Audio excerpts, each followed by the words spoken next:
Hello there, friends. This is Spencer Michaud. Today we're doing a special Sagittarius season question and answer. Hope that you're doing well out there. Hope that you're having a wonderful full moon in Gemini this week. If you have questions today, I'd be happy to answer them. We're going to be talking about astrology. We're going to be kind of looking at some of the unfolding of the astrology of the next couple weeks. I can answer any questions you have about your natal chart. I can answer questions that you have about astrological technique. We just talk about how things are going in your world and just spend some time together. You know, that's what's nice about doing these live streams, is being able to create community. So welcome, friends. I just want to welcome a few people into the chat here.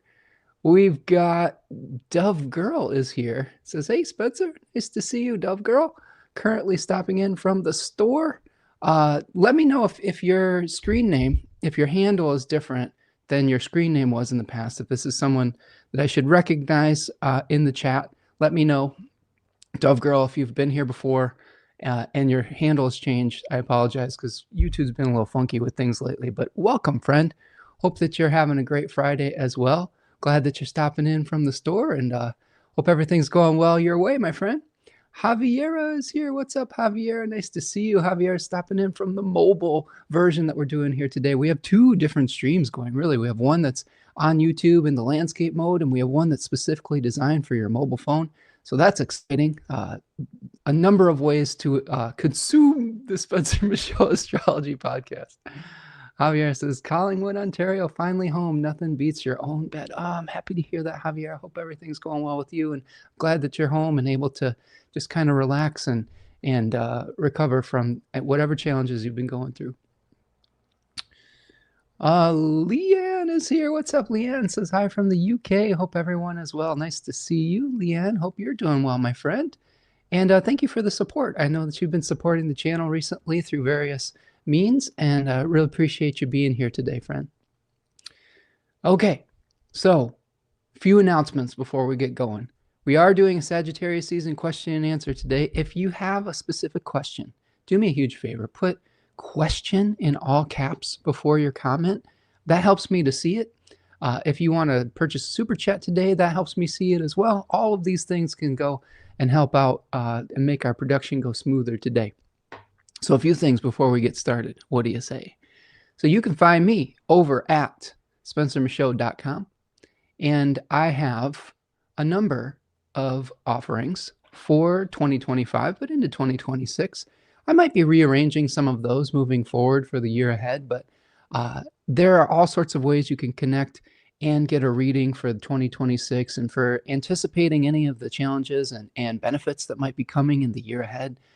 You can schedule a natal reading. You can schedule a transit reading. You can go 3 months ahead. If you want me to look further ahead, we can manipulate the reading to meet your needs as well. So hope that you'll go over to my website, spencermichaud.com, and click on the Book Now button. All right. Also, today is the last day of my 50% off holiday sale of all of my digital recordings. I have a ton of webinars up on my website at the store. Okay, so you can find all of my Decans webinars over there. You can find my Dignity and Devotion series where we go in depth with my beautiful partner Tanya Andrews of Third Coast Mojo. We talk about crafting a ritual practice around these 7 traditional planets. We talk about how to remediate challenging placements. We're going to talk a little bit about that today. I've been doing some research into retrograde planets in the Vedic tradition, in Jyotisha. Some really interesting insights to that, so you're going to want to stick around for that today. You can also find my Stars and Cards webinar where I talk about the connection between astrology and tarot. 50% off, the biggest sale I'm going to do all year. Please take advantage of that. I would love for you to be able to have all of this information. Also, Third Coast Mojo is having a sale right now too. 25% off anything that you can find over at Third Coast Mojo. Great for the holidays. Great to be able to purchase these things, give them as gifts. They're wonderful things. They're wonderful ways to support not only Spencer Michaud Astrology here, but Third Coast Mojo and my beautiful partner, Tanya Andrews. She is going to be putting a lot of energy and effort into Third Coast Mojo in the weeks and months ahead as we're going through a little bit of a transition with our employment situation here. So Support a local business, Third Coast Mojo. Support an independent creator. Support a Black-owned business. Really, Third Coast Mojo has all of those things going, and I think that she does incredible work. Tanya is an incredible conjure, astrological mage, and rooted solidly in the hoodoo tradition, but also in astrological elections. She's got some incredible stuff up there. I am constantly just covered in Third Coast Mojo astrological elected materia. So I hope that it will serve you as well as it has me over here. Just speaking of people you can support, go support my daughter, Sophie, over at Sag Moon Magic as well on Instagram and in TikTok as well. She's doing some awesome work there. You can also find me at my newsletter. So if you can, in the description of this video, you can sign on to get weekly updates. I try not to overburden your inbox, but I will update you about once a week or so, where you can find out when I'm going live, what new products are at Third Coast Mojo, what the stars are doing, and how to reach out and become part of our community. So make sure you're subscribed for that newsletter, and you get discounts off of readings too. There's a 20% discount around your birthday. So if you sign up and you enter your birthday in there, you get 20% off of a birthday reading as well. Finally, if you want to support the work I'm doing here today, you can purchase a super chat while I'm live on YouTube, or you can become a patron over at buymeacoffee.com. A great way to support the channel, a great way to reach out, keep independent supporters or independent astrologers working. Me. So I appreciate all of you. Thank you so much, everyone who's been so generous with your resources, but also just with your time and attention. The easiest thing you can do today is to like this video, subscribe to the channel. If you have the means to support the work that I'm doing here today, I super appreciate that as well. All right, my friends, that's what I've got going on here for our announcements. I'm just going to check back in with the chat, see who's stopping in here today. We've got Thagesh Shwarma Mana is here. It says, hey, bro, where are you from? Bro, I'm from Michigan and the United States, and just doing astrology here in the Midwest. And we go live each Friday here and talk a lot about you know, how things are going in the sky. We have a really supportive community where we try to build each other up through kindness and just through weathering the ups and downs that come with astrology, just with life in general. So where are you from? Nice to see you here, friends. Nice to see all of you stopping in. Okay, wow, nice to see you in the chat. If you have any questions, friends, please drop them in the chat here today. We are doing the Sagittarius season Q&A. Answering your questions about astrology, answering questions about your chart. We are experiencing in the last 24 hours or so a full moon in Gemini. So a great time to answer questions. I've got some water here. I've got some nice hot turkey stock. Been sipping on some bone broth here today. Keeping warm. Hope that you're all keeping warm. It's been like single digits here. Our thermostat was messed up this morning, and it was like 40 degrees in here when we woke up, and thankfully we got it fixed, but trying to stay warm. I hope you're all staying warm where you're at. Yes, we've got lots of bro love here. Absolutely. I love it. Power Ranger is here. What's up, Power Ranger? Nice to see you. Hope that you're doing well. It says, what are we doing here? Power Ranger says, we are answering your questions about astrology, tarot, fixed stars, metaphysics, philosophy. If you have any questions, put them in the chat. Make sure they're respectful. Make sure that you're bringing a sense of kindness to the chat. But other than that, you know, the forum is open for you. Javier says it's freezing here. So we've got this full moon in Gemini. Obviously, we've got some new folks stepping in here. Welcome. We do this live stream really every Friday or so. And we talk about astrology. We talk about how things are going to be unfolding astrologically in the sky. We, of course, have a full moon in Gemini this week that we talked a lot about at length last week. Really, with the sun at the bending of the nodes, we have a turning point today in the solar significations in our charts. The sun, of course, talks a lot about identity. It talks a lot about our spirit's purpose, our conscious thing that we're trying to move towards. and our goals, a lot about taking authority. And with the sun at the south bending of the nodes, the sun is at a turning point where it's sort of at its lowest power, I guess you could say, and it's starting to move towards increase. We're moving away from form, moving towards increase. We're going to be seeing a lot of changes over the course of December where we are starting to move towards an ability to start understanding who we want to be next, who we want to be in this story, in this narrative. All right. Power Ranger says, what happened to 3-1 Atlas? That was the comet, right? Yeah, that's pretty interesting. Like we had I think it's like a comet. I'm not an expert on the Atlas story here, but it seems that there was a comet that was coming around and it looked sort of like an alien spaceship or something. That's all I really know about that, friend. So wish I had more information. The Moon Den is here. It says, hey, Spencer, you are fellow Cancer rising, right? Spinning with this 12th house full moon. How do we mitigate the existential despair? Great question. And welcome, friend. I am a Cancer sun, but I'm a Leo rising. So this is an 11th house full moon.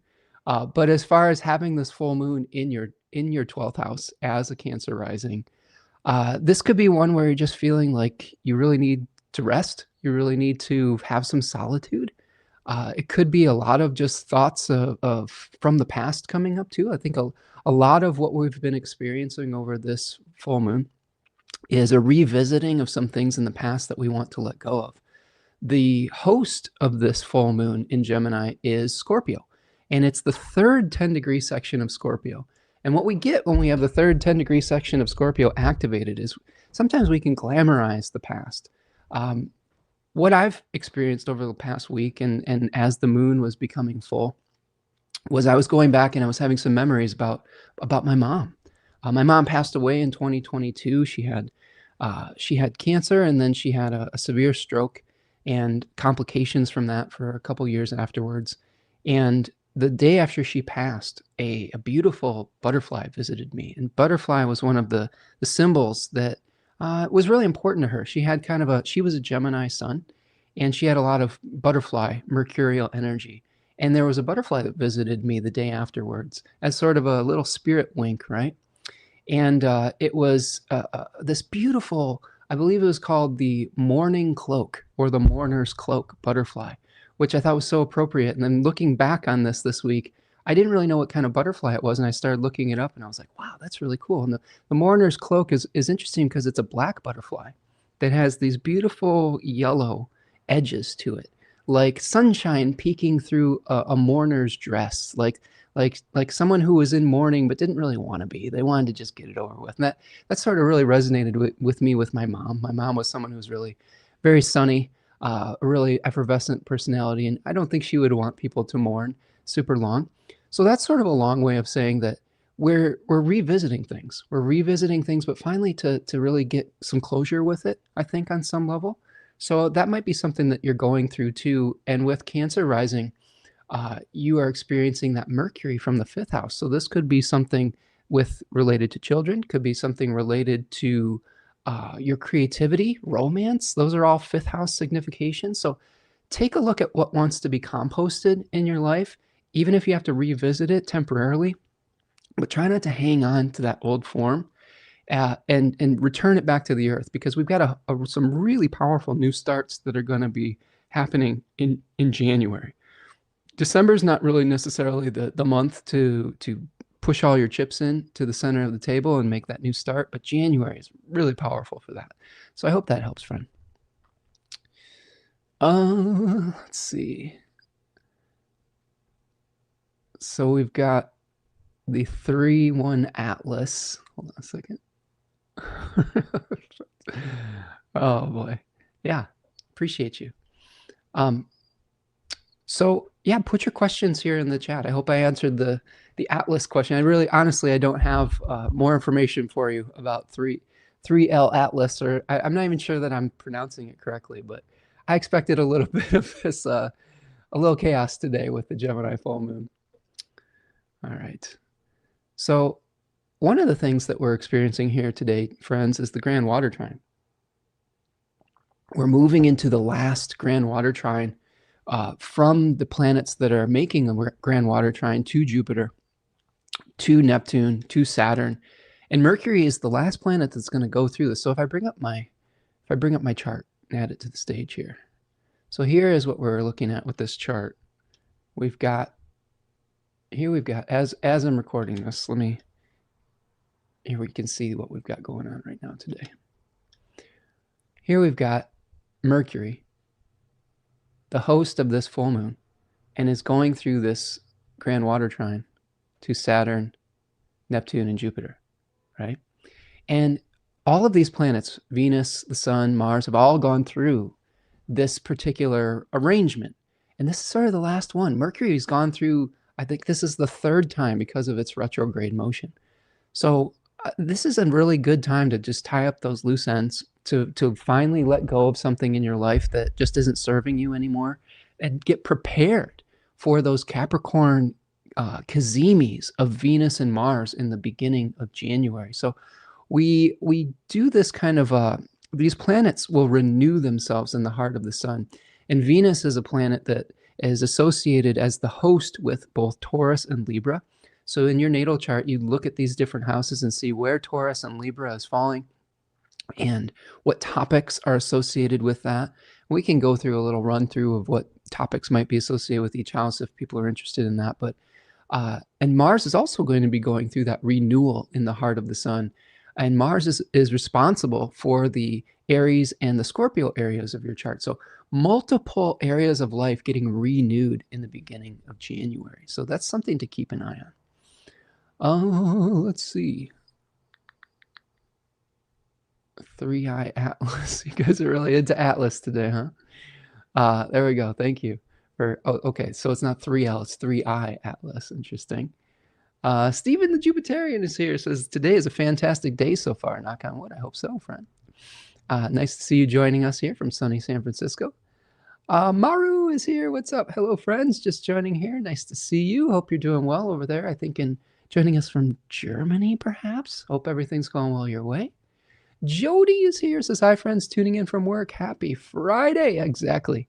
Yeah, it's been a long week, hasn't it? Especially when we have these full moons. It's in Gemini, in a place that can feel like we just got a lot of things spinning around in our head, a lot of distractions, right? And the weekend will be nice to recharge. Jody says, the sun at the north bending. The sun is at the south bending today, and the moon is at the north bending. So as the moon was going full, it was at the north bending. So the sun is starting to move towards increase, Jody. And that moon, that full moon, was starting to move away from increase and towards decrease. So we might be starting to feel a renewed sense of purpose. We might be starting to feel a renewed sense of identity. Maybe throughout these grand water trines, we've lost our sense of identity because we've had to let go of some material things within our life. And now that leaves us saying, well, who are we? What are we doing here, right? And that can feel a little disorientating at first. And this sun at the south bending is sort of that return towards just kind of taking the leap, right? As we move towards the north node in Pisces, we may have to let go of the how, and we have to get in touch with our why. We have to think about what we're trying to do here. What are we motivated by? And I think that's really a good thing to do for the rest of December, is figure out our motivations, and then that will start to take form in the beginning of the new year. So find your why. Start visualizing what could be possible, rather than get fixated on the limitations. Think about what you want to create. I know that sounds cliche in metaphysical and new age circles, but this is very much a time to get in touch with your why, to get in touch with your creative visualization exercises. And then the time for manifesting, the time for taking action on that will be coming shortly. All right. I love all of you that are joining from the mobile stream today. Thank you for that. What's up, Cosmic Girl? How you doing? Nice to see you. I believe you're joining us from Australia. So welcome, my friend. Maru is an Argentinian in Germany. Nice. I'm having to relearn all of your screen names because now we see your handles instead of your old screen names. So thank you for helping me to remember who everyone is in the chat. Steven says, missed you last week. Thanksgiving was a busy weekend. Absolutely. I'll have to post some pictures of our Thanksgiving spread and the leftover sandwiches that came afterwards. Oh, it was amazing. If you didn't catch last week, Stephen, we were talking about leftovers and turkey sandwiches with cranberry sauce. It was so good. Today I've got a little bit of some hot stock in here, some turkey stock we made from the bird that we cooked. It's amazing. It's keeping me warm. It's powering me through all of it. Right. Let's see. Good, good, good. Letting go of things is my theme of my life. South Node in Virgo in the 10th house here. Yeah, so this is a really important one for you, Stephen. Being able to let go of form, right? And kind of have faith in the universe to provide. Diane Lawson's here. What's up, Diane? Says, do you have any forecast regarding Trump for the coming year? I'd have to think about that. I think that it's a good question, but also I'd have to pull up his entire chart and start analyzing what he's going through and his time lords, etc. He's not really a topic that I find all that interesting, to be 100% honest with you, Diane. I'm not in alignment with his politics, and quite frankly, he just makes me sad. So focusing my attention on things that bring me joy is something that I like to do on this channel. Doesn't mean that I want to ignore some of the real challenges that someone like him provides for the collective, but I try to steer clear of speaking on him, if that makes sense. So I'm gonna politely decline. But if you have any other questions about your own chart, I'd be happy to answer them. Stephen says, creating a new me with this nodal return on December 20th. Yeah, there you go. I love it. That's my partner's birthday, by the way, Stephen. Let's see. Concept of time is so off. Cosmic Girl says, trust you all had a relaxing Gemini full moon detox.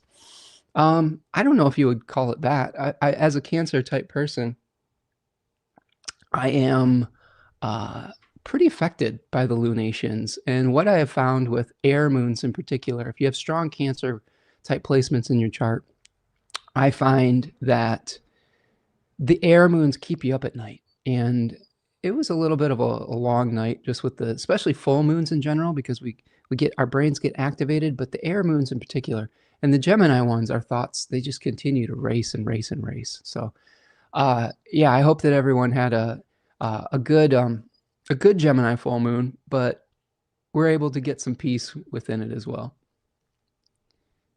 Yes, happy early birthday to Miss Mojo in advance. Exactly. Thank you, Stephen. Appreciate that. It's going to be an interesting year ahead. My beautiful partner's going through a level one. I'm not level one. A new annual perfection, first house annual perfection next year at her birthday. So kind of being reborn a little bit and letting go of a lot of the old forms. And some of that can be kind of scary at first, but I think that that's where our faith comes in, right? That's where our faith in the process to unfold is going to help us moving forward. All right. So grand water chime, December 6th through December 11th. We're also kind of coming into this kind of square with Mars and Saturn, right? So we've got a Mars-Saturn square that's perfecting on Sunday over the weekend. A feeling like we might be wanting to move forward with speed, but running into some obstacles. Maybe there's something that is slowing us down quite a bit. My previous animal for December was the cheetah, where we might be wanting to sprint and to move quickly into our new reality.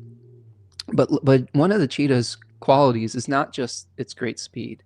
It is its ability to turn on a dime, right? Its ability to make adjustments. So this might be another place in the astrology where we're going to need to make some adjustments potentially. And keep those questions coming, friends. I would love to be able to answer any of your questions astrologically. Sorry that I'm not more of a political commentator and decline that other question, but it's a toughie. That's a toughie. I think that there are so many different factors that come into play with that, and it's a very divisive topic, and we are trying to create some unity here on the channel. So moving forward, if you don't have any questions, I'll just keep outlaying some of the astrology for the coming week. We have Neptune stationing direct on the 10th, and Mercury making an opposition to Uranus. So Mercury at 28 degrees and Uranus at 28 degrees of Taurus and Scorpio, respectively. So this might be a time where we're starting to get clear about what our vision is, what we're moving forward with. We might have some shocking communications that come to us. We may need to fix something with Mercury in the third 10-degree section of Taurus, opposite, with Mercury in the third 10-degree section of Scorpio, opposing Uranus in the third 10-degree section of Taurus. Really what we see with the third decan of Taurus is a need to fix something that's fallen into disrepair or corruption. Mercury, of course, we've been talking about, is moving through the Scorpio decan that is related to letting go of old forms, but potentially glamorizing them. So if there is something that's shown to you over the next week that needs to be released, that needs to be fixed, try not to be too nostalgic about keeping it going. I was thinking about here's just an example. We have a refrigerator that is on the fritz, and we've been thinking about trying to repair it, but it really kind of needs to be replaced. And this is a very mundane example where that particular appliance needs to just be kind of thrown out and replaced, instead of thinking about like, oh, this is our favorite refrigerator. I know it's a lame example, but at the same time, it's one of those things where these are the types of things that can express themselves in our life. It's not always going to be this huge earth-shattering thing. Sometimes it expresses through those little petty annoyances that we have to deal with in our lives. All right, the 11th, Venus is going to be at those south bendings of the nodes.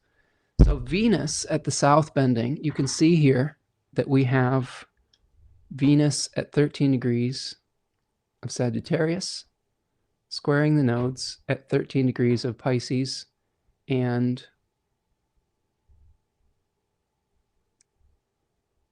Virgo. Sorry, brain just blanked out. Pisces and Virgo for a second.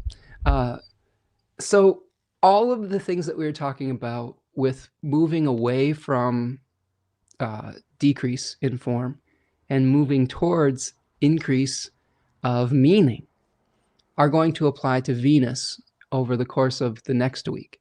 So Venus will be hanging out in the 10-degree section of Sagittarius that talks about unifying body and spirit to move towards a goal. So we may have to start unifying body and spirit towards a harmonization goal. How do we want to harmonize in our life? And how does that affect, here, I'll make this a different color. How does this affect both the Libra area of our life and the Taurus area of our life? Okay, because Venus is the host of those two domiciles, I guess you could say, those two temples, lands, spaces. So we may have an important turning point with those specific topics. Now, just to give you an example, this is an Aries rising chart. You can see Aries is on the first house right here. And that would put Taurus on the second house and Libra on the seventh. Venus would be going through the bending of the nodes in the ninth house. So a turning point in your belief system as an Aries rising would help you start moving away from doing more work than is necessary and moving towards sort of, giving yourself enough rest. I would say that this would also have an important effect on how you make money and how you relate to other people. So what we're doing when we're doing astrology like this is we're taking in all this information and we're starting to see how this matrix of symbols creates a story. So in this case, in the Aries rising chart, which is just random, this story would be changing your beliefs about how many burdens you have to take on, and how do we allow ourselves more solitude, more rest, more faith in the process to play out itself, rather than taking on all of this weight of responsibility continuously. And probably because we want to make money to either support a partner or something of that nature. So when we change our belief systems when it comes to money and partnership and our roles within those, we can start to move towards the increase of rest that Aries rising so desperately need right now. So that's how we, as a traditional astrologer, Hellenistic astrologer, would start to break down some of these. And you can make the adjustment for your specific rising sign. Princess Diaries is here. Nice to see you. Says, hey, Spencer. How does the astrological transits affect our natal placements? That is a good question. So we're always looking at this interaction between the transiting planets. So I'll just give you an example here. I'll use my own chart here as an example because I'm living this, right? Living this experience. Just to give you a kind of a. So here we have two charts. On the inside is a natal chart. It happens to be my natal chart. So you could see that it's a Leo ascending chart. The moon is in Taurus on the midheaven. The sun and the Mercury are in the 12th house. There's a Virgo stellium here in the second house. Stellium has multiple planets. And what we are looking at is on the outer ring, the transiting planets. So how does it affect the natal placements? Well, that is a very long answer I could give you as someone who is very thorough with their answers. But long story short, there are certain planets in your chart that are turned on by different timing techniques. In this case, if we just look at my own chart here, I am in what's called a 10th house profection. And that means that the 10th house is activated during my 45th year. I'm 45 years old. And we look from intervals of 12 from the ascendant, the first house, and we kind of click it around. We go, we start with 0 to 12, and then 12, 24, 36. So we go 36, 37, 38, 39, 40, 41, 42, 43, 44, 45. 45, 10th house. That means that the focus for me this year is going to be career, public-facing things, expanding my public persona, my business, etc. And because that is Taurus on the 10th house cusp, Venus is the planet ruler or the deity, the god, the goddess that is responsible for Taurus. So Venus in my chart is going to be activated, which is because Venus is in Gemini in the 11th house. I have a lot of interaction with groups this year. Now, that is a fundamental laying of the foundation to say, well, what happens when that planet is activated by all of these different transiting planets that are moving throughout the year? So the fixed position in my chart is Venus at 16 degrees Gemini. I will have a Venus in Gemini in my natal chart for my entire life. And because it's turned on right now, I'm paying attention to the aspects to that planet. Okay, so in this case, the full moon was activating this planet. So today we've got a lot of good questions. We've got a lot of people coming in that are sharing their curiosities about astrology and sharing their wisdom. And that's activating that Venus here. Maybe we'll just have a great Q&A here today. What I also am trying to look at is what's happening with transiting Venus in the chart. Okay, so in this case, Venus is in the opposite sign of my natal Venus. It's like a Venus opposition. In this case, Venus is making aspects to other planets in my chart. Venus is squaring my natal Jupiter at 7 degrees of Virgo. So there might be a little bit of a tension between Venus and Jupiter in my chart. So long story short, take a look at which planets are activated for you in a specific year, because we can see all of these interactions happening and it's like, well, which one of these is most important? That's what we're looking for with timing techniques, is what planets are turned on for that year. What planets are turned on for you, Princess Diaries, right? And then take a look at planets that are aspecting the planet in your chart, and planets that are making aspects to the transiting planet. I hope that's not too complex. I'd be more than happy to take a look. If you want to put your chart in the chat, I'd be more than happy to kind of break that down in the language of your chart. Also, if you want to reach out for a reading, I'd be happy to do that one-on-one as well. I hope that was helpful for you. But a great question, because it's kind of confusing sometimes because we've got so many different planets and symbols, etc. And it's a lot to process. It's a lot of information to try to craft a coherent narrative from.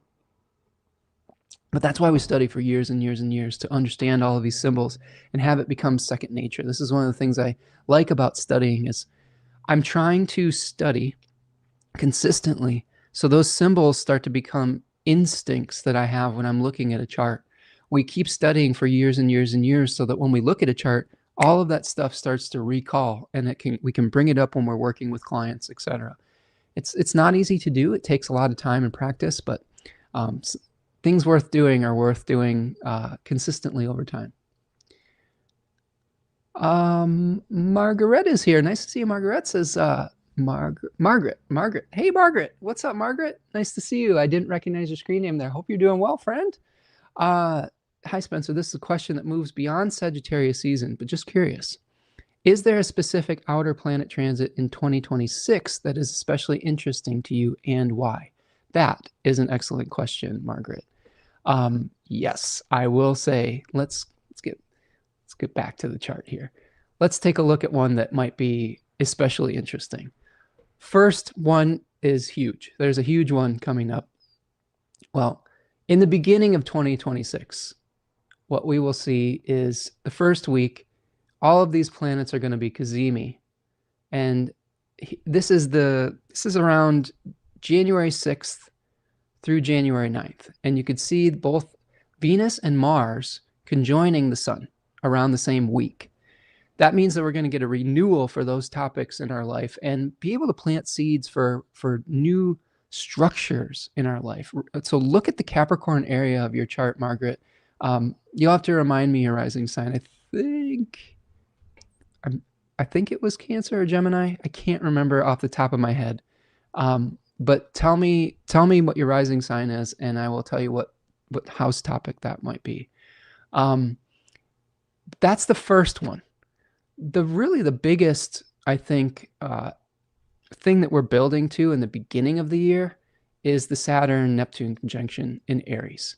So this is happening in February.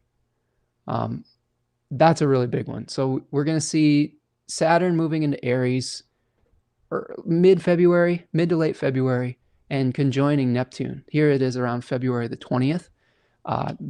This one I think is going to be pretty important. A number of reasons.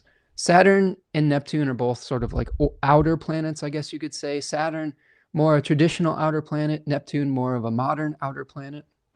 And they both really speak towards longer term cycles in the collective socially. And when Saturn moves into Aries, it has a condition called being in its fall. It's at the bottom of the wheel of fortune. It's in a dignity that it doesn't really super enjoy being in. So this is a planetary position where Saturn is going to have some challenges creating laws that might be fair, right? A lot of the times Saturn is the blueprint that Jupiter is going to create form from. So if you think about Saturn, it's sort of the idealistic. It's interesting, right? That Saturn would be associated with idealism, but I really do feel strongly about that. Saturn is sort of the binding agreements and arrangements that we have when we're creating law, when we're creating structure, etc. And with Saturn in Aries, Saturn is going to be hosted by Mars in a sign that's more concerned with individual benefit rather than collective benefit. And what we will often see with Saturn and Aries is the rise of authoritarianism, the rise of laws that are very draconic, that are very concerned with conflict. We see a rise in conflict potentially. And with Neptune happening in this same area, it's really interesting. I did an interview with Melissa LaFara of the Energetic Principles podcast that you could see in the collaboration tab here on Spencer Michaud Astrology. We had a long conversation about this particular aspect. And really, I think the gist of it is rise of authoritarianism, the need to taking risks, the somewhat of an illusion, Neptune, that we have to do everything ourselves, feeling that we don't have the help that we need. So we have to really strike out on our own and pioneer, and feeling bound to that. Saturn binds us to responsibilities. It says, you don't have any choice. You're going to have to do this. So in this case, it's going to feel like we are bound to making a new start because we don't have any other choice. This has happened in my family's life, Margaret. My partner is in the last week of her job that she's had for almost a decade. She's being laid off from her job at her farmer's market, and she's going to have to make a new start, and it's not her choice. Like, it's something that where we're going to have to make adjustments and like figure out how to launch into a new career, a new job, whatever it is. And I think it's one of those things that we can also fall into the glamour of an individual directed life. This is another thing that Neptune does. It tends to dissolve our boundaries between the physical and the spiritual. And we might be seeking redemption through that quality. I've been reading the Neptune book by Liz Green. I don't have it right next to me, but love Liz Green. I've been trying to, one of my goals in the next year or two is to read all of Liz Green's books. I really like her talk about mythology. She's a great student of mythology and comparative mythology and different cross-cultural historical manifestations of it. There's some people that are like, well, I don't really like the psychological part of Liz Green. It doesn't bother me that much, but I'm more there for Liz Green, the mythologist. But she talks a lot about this seeking redemption, this seeking of unification with spirit through the language of Neptune, through the primordial ocean. So if we put all those together, we might be feeling bound to striking out making a new start. We might be under a glamour that we have to do that for our own spiritual redemption. We may also see leadership under this delusion that, everybody has to pull themselves up by their bootstraps. This is one of the things that is really frustrating about, I think, this coming transit is the casting of everyone out on their own and saying, well, you're not a functional person if you need help. And I think that's the thing I'm most resistant to this aspect is as a social species, human beings need each other and we need to help each other. And a functioning society works best when we cooperate with one another. And this might be one where people feel like they're on their individual islands and have to figure out how to support themselves rather than cooperating with one another. I would also say, Margaret, this, speaking in the language of the decans, the first decan of Aries is associated with the Two of Wands card. On the Two of Wands card, you will see a figure that calls to mind Alexander the Great. Here it is. Here is this card, the Two of Wands. You can see it's called the Lord of Dominion. And basically, this card has a lot of language around colonization language from the early 1900s. And what I have seen when planets are moving through this in the larger scale, we saw this in the beginning of 2025, countries that don't have people's best interest in mind will start to try to annex other countries. We saw this with the Ukraine situation. We saw this with the rhetoric that was happening in the beginning of 2025 with the United States and Canada, which is very scary. And I think that I fear that this rhetoric is going to start up again with the Greenland type of thing, the Canadian annexation type of talk, the Ukrainian annexation type of talk. I think that that's going to start to come back to the collective. I really hope that's not the case because I think it's extraordinarily toxic, and I think it's a recipe for more conflict. But we have to read the symbols and see what we're looking at here. The other thing I would say about Saturn and Neptune together, one planet, Saturn, is a planet of structure. Neptune is a planet of dissolving that structure. So we may be feeling both simultaneously a desire to create new structure in our life, but also to dissolve it at the same time and dissolve the old one. So that's going to be a rough balance to try to work through. I will say this, in the positive terms, Margaret, I have been doing some research on a Vedic technique, from this book, The Science of Light by Freedom Tobias Cole. I want to preface what I'm going to say next with, uh, I'm very, very new to Vedic and Jyotisha and Eastern astrology. It is so very complex and multivalent and layered, and I am not an expert in that particular field.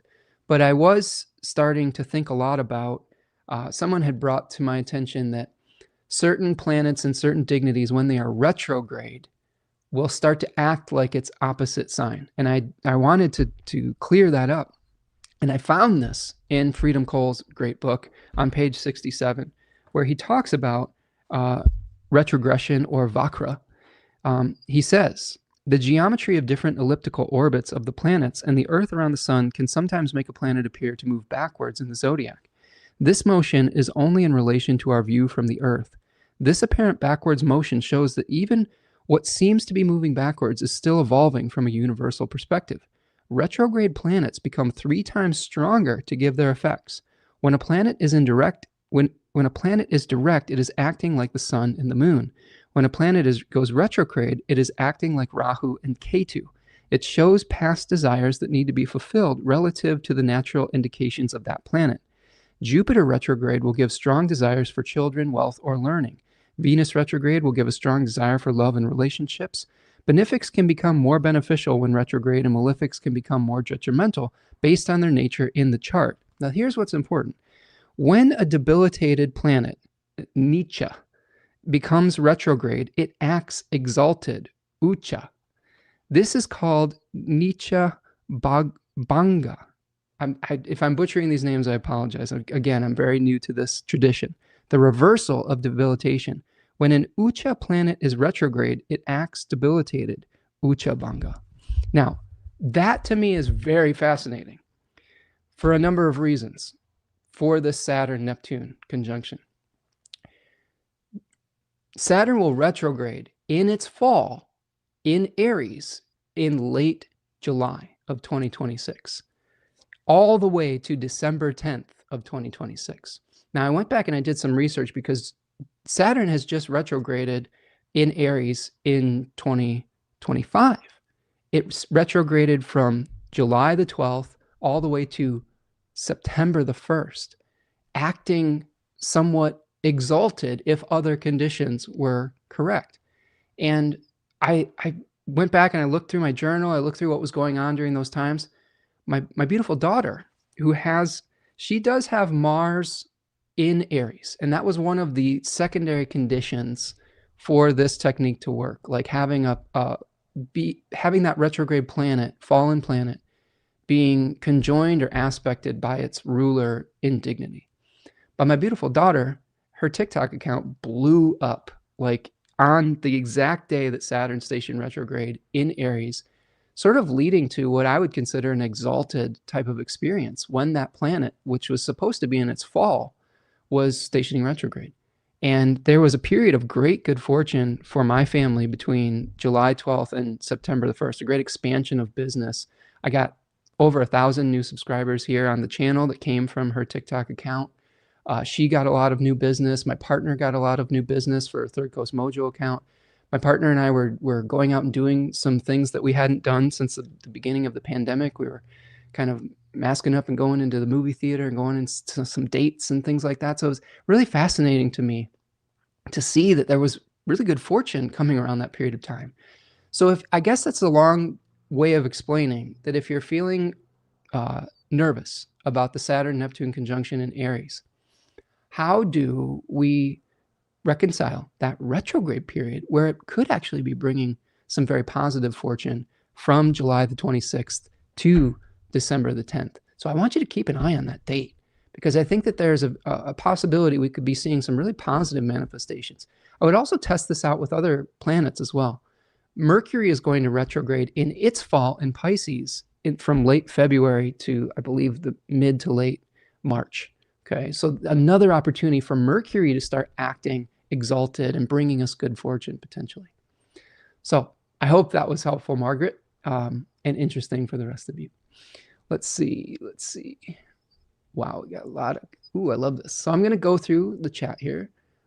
Steven says, I'm in an 8th house perfection year ruled by the moon, Cancer, 8th house. Yeah, right. So eighth house could be associated with resources, shared resources of others. It could be associated with things that happen after a completion, after death, legacies, inheritances. It could be something where you're maybe even feeling a little bit rebellious. There's sort of a secret signification to the eighth house where they call it the abode of Typhon, where it is resisting the rule of Zeus. It's resisting conformity. So there may be even some non-conformity tendencies as well this year, Stephen. Leanne says, throwing my Sag 8th house creds into the chat. Nearly full moon, 9 degrees, conjunct a lot of fortune, 17 degrees of Saturn, Uranus 24. My 8th feels like a contradiction, sometimes scratching my head. Probably doesn't help that Jupiter is my 12th. Any insights for a Sag 8th house? Okay, let me see what I got here, Leanne. Let me throw your details in here. Let's see. Give me one moment, and thank you for putting that in the chart, or in the chat, I should say. Hopefully I'm spelling everything right here. Okay. Well, you didn't actually give me your birth information. Okay, so if you want to put your birth information in there, you can. If you don't want to do that, you don't have to if you want me to think about it more as a general type of thing. So let me think about this, because we don't actually have your chart details in here. So I have my Sag 8th house credentials into the chat. Nearly full moon. So you have Sagittarius on the 8th house cusp. The full moon is in your 2nd house then, correct? So your rising sign would be Taurus if we're doing whole signs potentially, right? Okay, thank you. This will help me a lot more just to see your chart. Okay, let's do that. June 11th, 1987 at 3:43 a.m.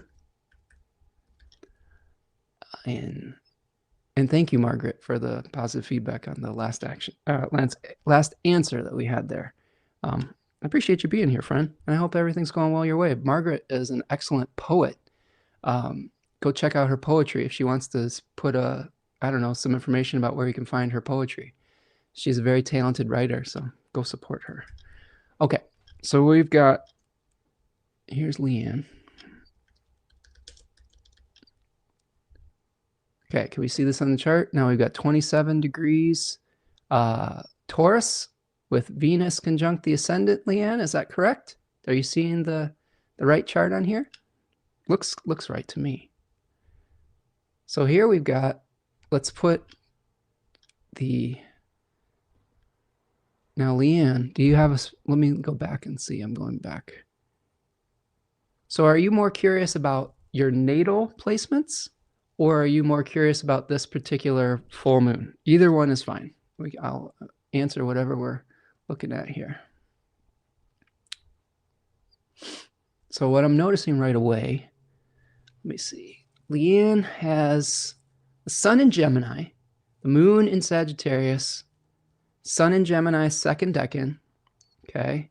The moon in Sagittarius, 1, but very close to the fixed star Antares at about 9 degrees of Sagittarius. Saturn is retrograde in Sagittarius, in the 8th as well.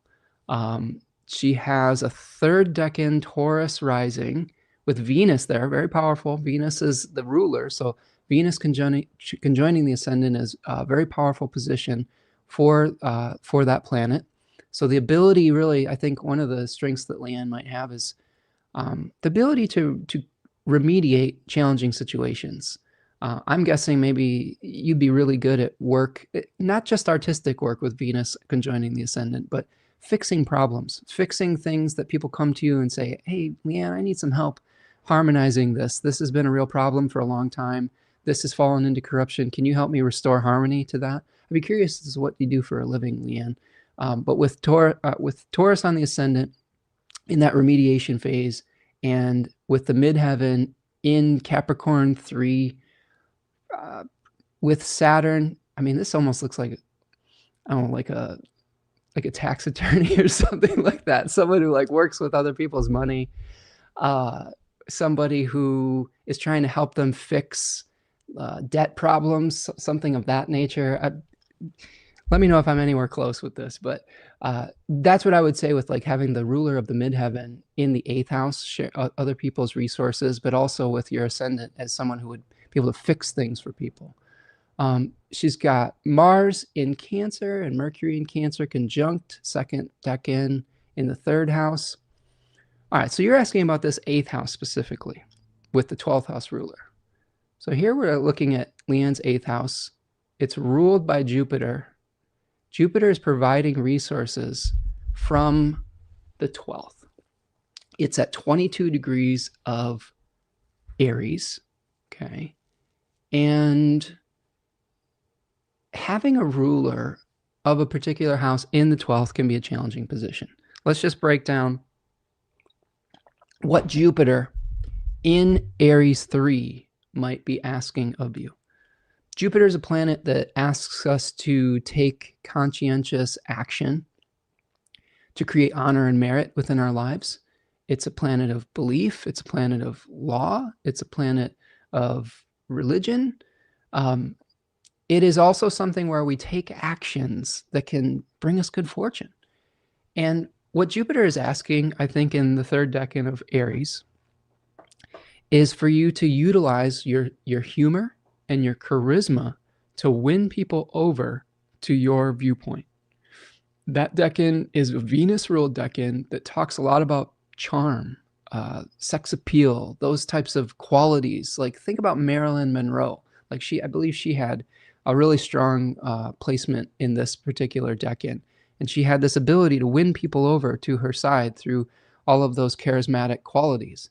And with Jupiter here, you may need to do the same. The other thing I would say about this is think about like the coach of a football team, like a soccer team, right? Who is trying to give a motivational speech at halftime to the team that's down on their luck and is trying to really get them to get motivated, to get fired up. These are the kind of things that Jupiter is asking in that particular place. Now, with the moon, Saturn, and Uranus all in the 8th house, there may be a lot of suffering that comes through shared resources with other people, or you have to deal with people suffering through that. I think this is something where having that waxing gibbous moon, that almost full moon with Gemini sun and the Sagittarius moon, the sun in Gemini 2 is trying to hold all of these contradictions. It's trying to hold all the options open. With the moon there in the 2nd decan and also Saturn opposite the sun, there's probably a lot of conflict between trying to make your own money and share resources with others. Sometimes, like I've had in my own life, like when I've had some important 8th house things, a lot of it was, in my case, it was sharing visitation with a child, right? Like we had a lot of conflict in my experience over shared visitation type things. That's an 8th house matter too. And in this case, Jupiter is the ruler of both your 8th house and your 11th house. So there may be some challenges with resources with a group that you're a part of, a group that you are working with that have a shared sense of beliefs, etc. And with the sun opposite Saturn, that can feel like you're trying to bring all the elements together. You're trying to bring together body and spirit, or you have to bring together body and spirit. But there is a part of you with your solar position in Gemini that wants to keep all those options open. So this to me is a chart that says a lot of feeling the tension between completion and leaving all of the possibilities open to be explored. Now, with that moon on Antares, sometimes you have to dig deep with your intensity to move forward in your life. The other thing I will say about the moon in the first 10-degree section of Sagittarius is you have to make sure that the goals that you're pursuing are your own. There's a spirit in that decan called Loimos. Loimos was the god of plagues.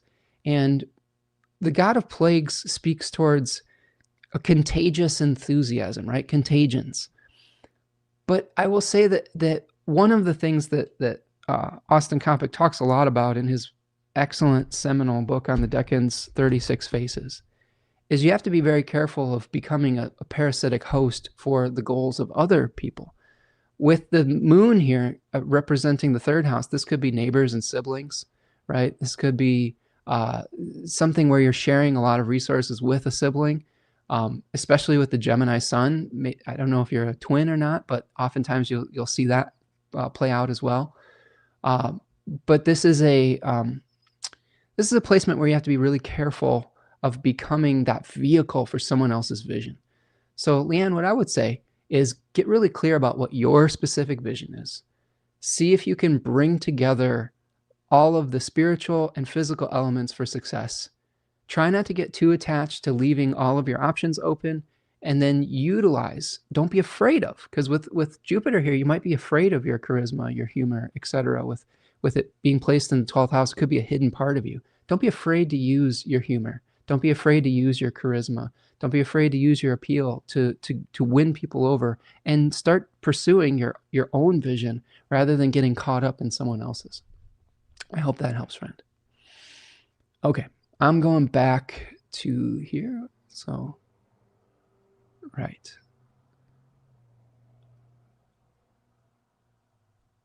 Let's see. Yes, it's me, Margaret. Isn't that's funny, because isn't there a book that like called Yes, It's Me, God, or Yes, It's Me, Margaret? Like, isn't that a Judy Blume book?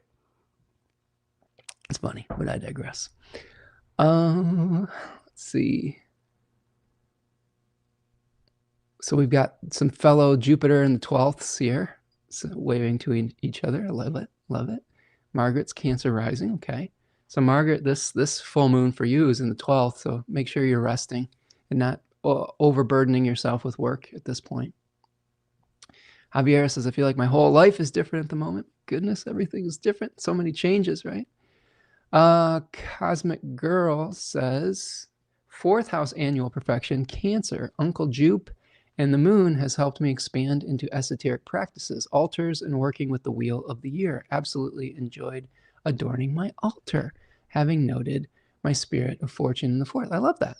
I love that. So you might be going through a full moon in your 3rd house this week, Cosmic Girl, right? Just maybe a peak of understanding your routines, maybe letting go of old routines and finding new practices that are more heretical. And I say that with all the positive implications of that word. The 3rd house is sometimes associated with intuition that arises from within, or spirituality that arises from within. It was called the house of the goddess and the joy of the moon. Whereas when we contrast it with the 9th house, which is related more towards orthodox as the joy of the sun. So this might be an important time for you to start those esoteric practices that are more related to your own inner wisdom rather than just some tradition that's outside of yourself. So I love that. Margaret says, Gemini moon, full moon was actually great for me creatively. I love it. Great for writing, right? I love that. Javier says, I'm trying to formulate a question, but maybe there are no real answers right now. It doesn't mean we can't discuss it. We can always answer a question with 10 more questions. That's the way I like to do it. I love that. Appreciate you, Princess Diaries. Appreciate you for being here, friend.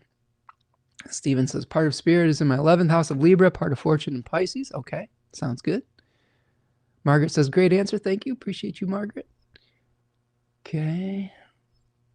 Let's see. Javier says, the Saturn is her time lord this year. Steven says, Lemos? Loimos. So I believe it's Loimos. I'd have to confirm that. Let's see. Let me just bring this to the stage here. There is Loimos, Loimos, the god of plagues, right? For Sagittarius 1, the poisoned arrow that we were talking about there. Yeah. And those spirits, those daimons, they're from a fragmentary Hellenistic text called the 36 Heirs of the Zodiac. You can also find it online, listed as Cosmos of Jerusalem. And they're sort of just give us an energy for that decan, like a spirit that's guiding sort of the wisdom of that decan.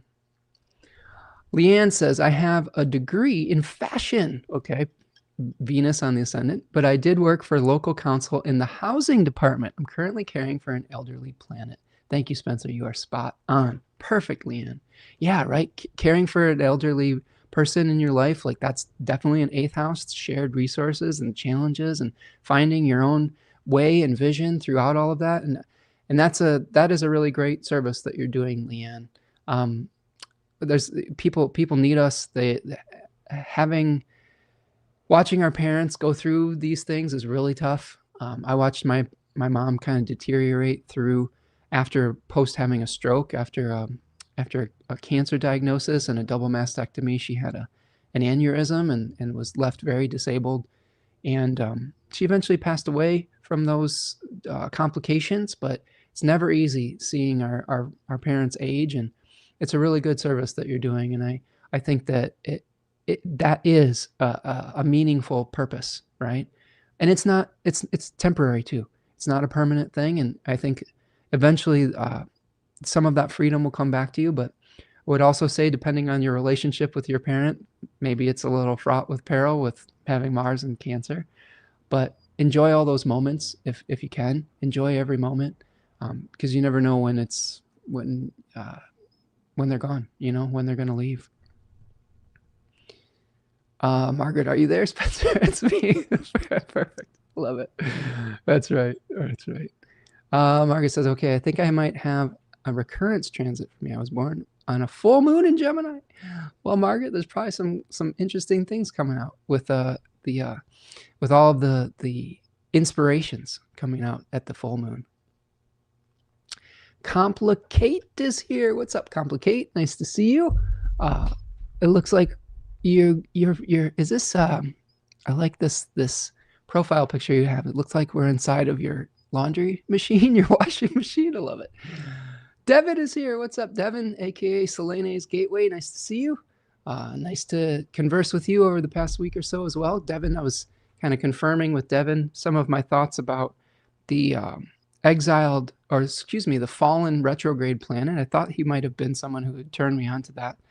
We had a little discussion on that, which was nice. All right. Javier says, I'm pretty curious about these next 6 months, maybe some dates to watch for. Well, first couple dates, Javier. January, I don't know, 3rd through the 9th, Venus and Mars are going to go into their Cazimi phase. That February 20th date we looked at, really important for the Saturn and Neptune conjunction coming together. March 10th is one I would keep an eye on, because Mars is going to be emerging from the beams of the sun. That's going to be, I think, really important right as we are moving towards the spring equinox. And then the other one that we kind of highlighted today was Saturn's retrograde period from July 26th to December 10th in Aries, in a place where it's fallen, but what could actually be a place of secret good fortune. It doesn't look good on the surface if we only look at it from a Western perspective, but if we start looking at it through the eyes of Eastern astrology, there could be some really decent manifestations that come, maybe even some exalted type manifestations that come between that period of time. And I use the example from last year when my daughter had some extremely good fortune as Saturn station, the day Saturn station retrograde. One of her TikTok videos went viral, and it brought her all sorts of new opportunities and kind of almost like a new life direction. So keep your eyes out for those dates. Javier says, come January, I have some real work to do towards my goal. Well, I wish you all the best of luck with that, Javier. We'll be here to witness the journey. The washer, yes. The laundromat. I love it. Complicate. It's a cool picture. I like it. Javier says, I'm scared of getting overwhelmed again. One day at a time, right? I would say in December, don't rush it. Let go of the old forms. Try to think about what your values are. I will continue to bang the drum for finding meaning in December. And then through getting clear about what our values are and what is meaningful to us, that will start leading us in the direction of what we need to do tangibly. But if you try to force things in December tangibly, it's not really the right time yet. It's more time to get in touch with a value system.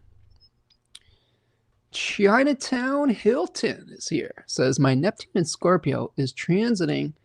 My Neptune in Scorpio is square transiting Neptune in Pisces conjunct natal Chiron. Scorpio is 11th and Pisces is 3rd. My Neptune in Scorpio is square transiting Neptune in Pisces. Well, the first question I have, Chinatown, is generally Scorpio and Pisces would be trine one another rather than square. So that would be my first clarifying question, is if you have Neptune in Scorpio, Neptune in Pisces would be trine it by whole sign right now. Scorpio 11th house, Pisces 3rd. So you have, if we're using whole sign houses, let's see, Capricorn rising. Okay. And this would be a full moon in your, excuse me, I'm just doing all the math in my head very, very slowly, in your 6th house. Okay. And maybe this is a period of time where you might feel like you have a lot of work that you have to do to get something to the finish line. I know my beautiful Capricorn rising partner is in the last days of her employment, and she's having to tie up a lot of loose ends and do a lot of mundane tasks that aren't very rewarding. But she's just trying to get through to the finish line to get to that new start.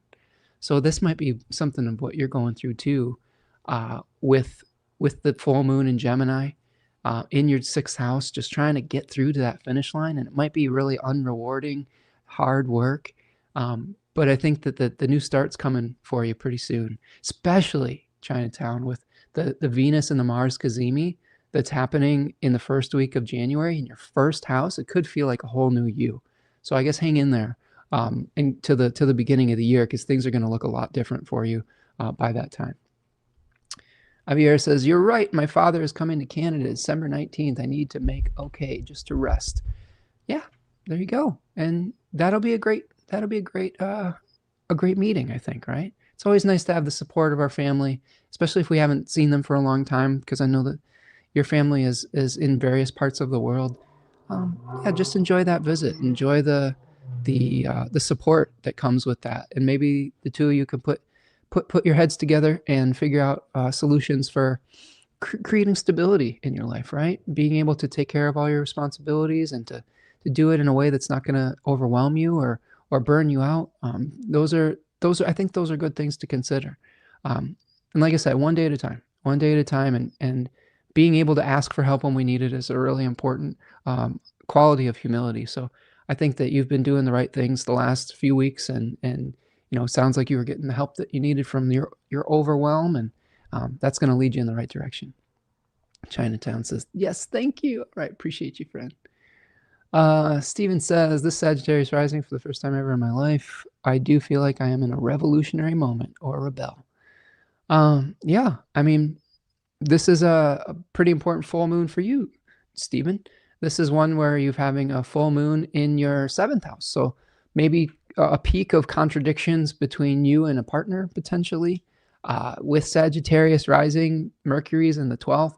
So there may be a lot of letting go in regards to how you rest, how you spend time in solitude.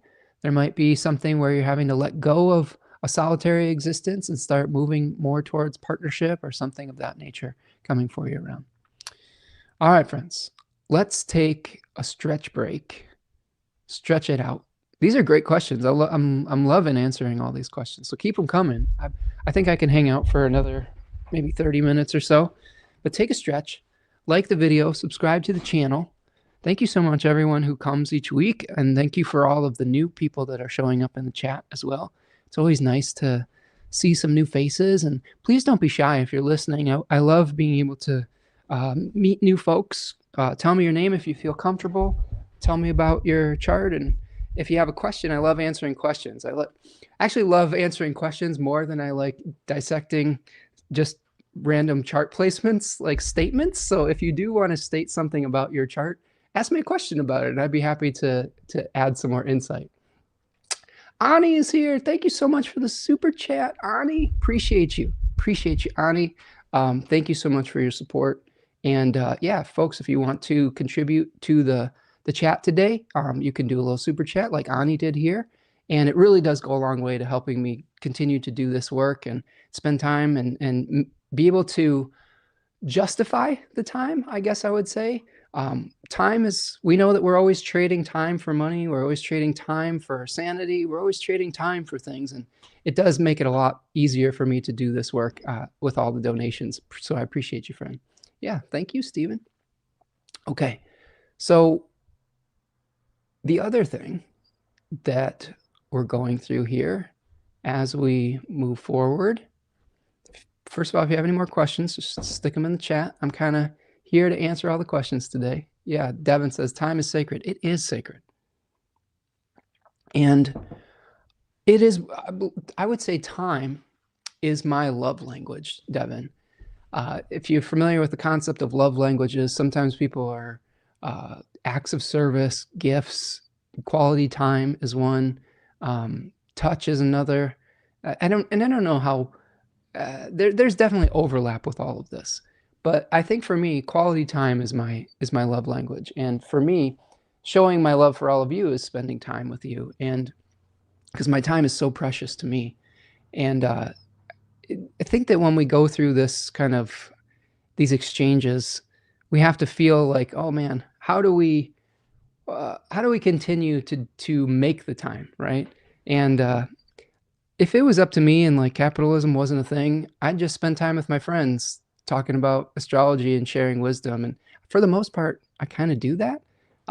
But the realities of capitalism and of adult responsibilities do make it that you gotta kind of make some money every once in a while. So thank you so much, everyone. Leanne, thank you so much for your contribution. Appreciate you, friend. You are amazing. Thank you so much. Thank you, Ani. Thank you, Devin. Thank you, all of you who have been supporting the work that I do here. If you aren't able to support in that way, just being here and commenting and liking and subscribing is helpful. So please do that as well if you can. Javier says, time is fucking weird. It is kind of weird. And I'm not sure it's exactly what we think it is. I'm not sure it's as linear as we think it is. I think it's, there's a lot of theories out there that talk about everything happening all at once, right? Like that movie, Everywhere, Everything, All at Once. And have time being sort of this multi-dimensional type of thing that's not this straight line that we think of it as.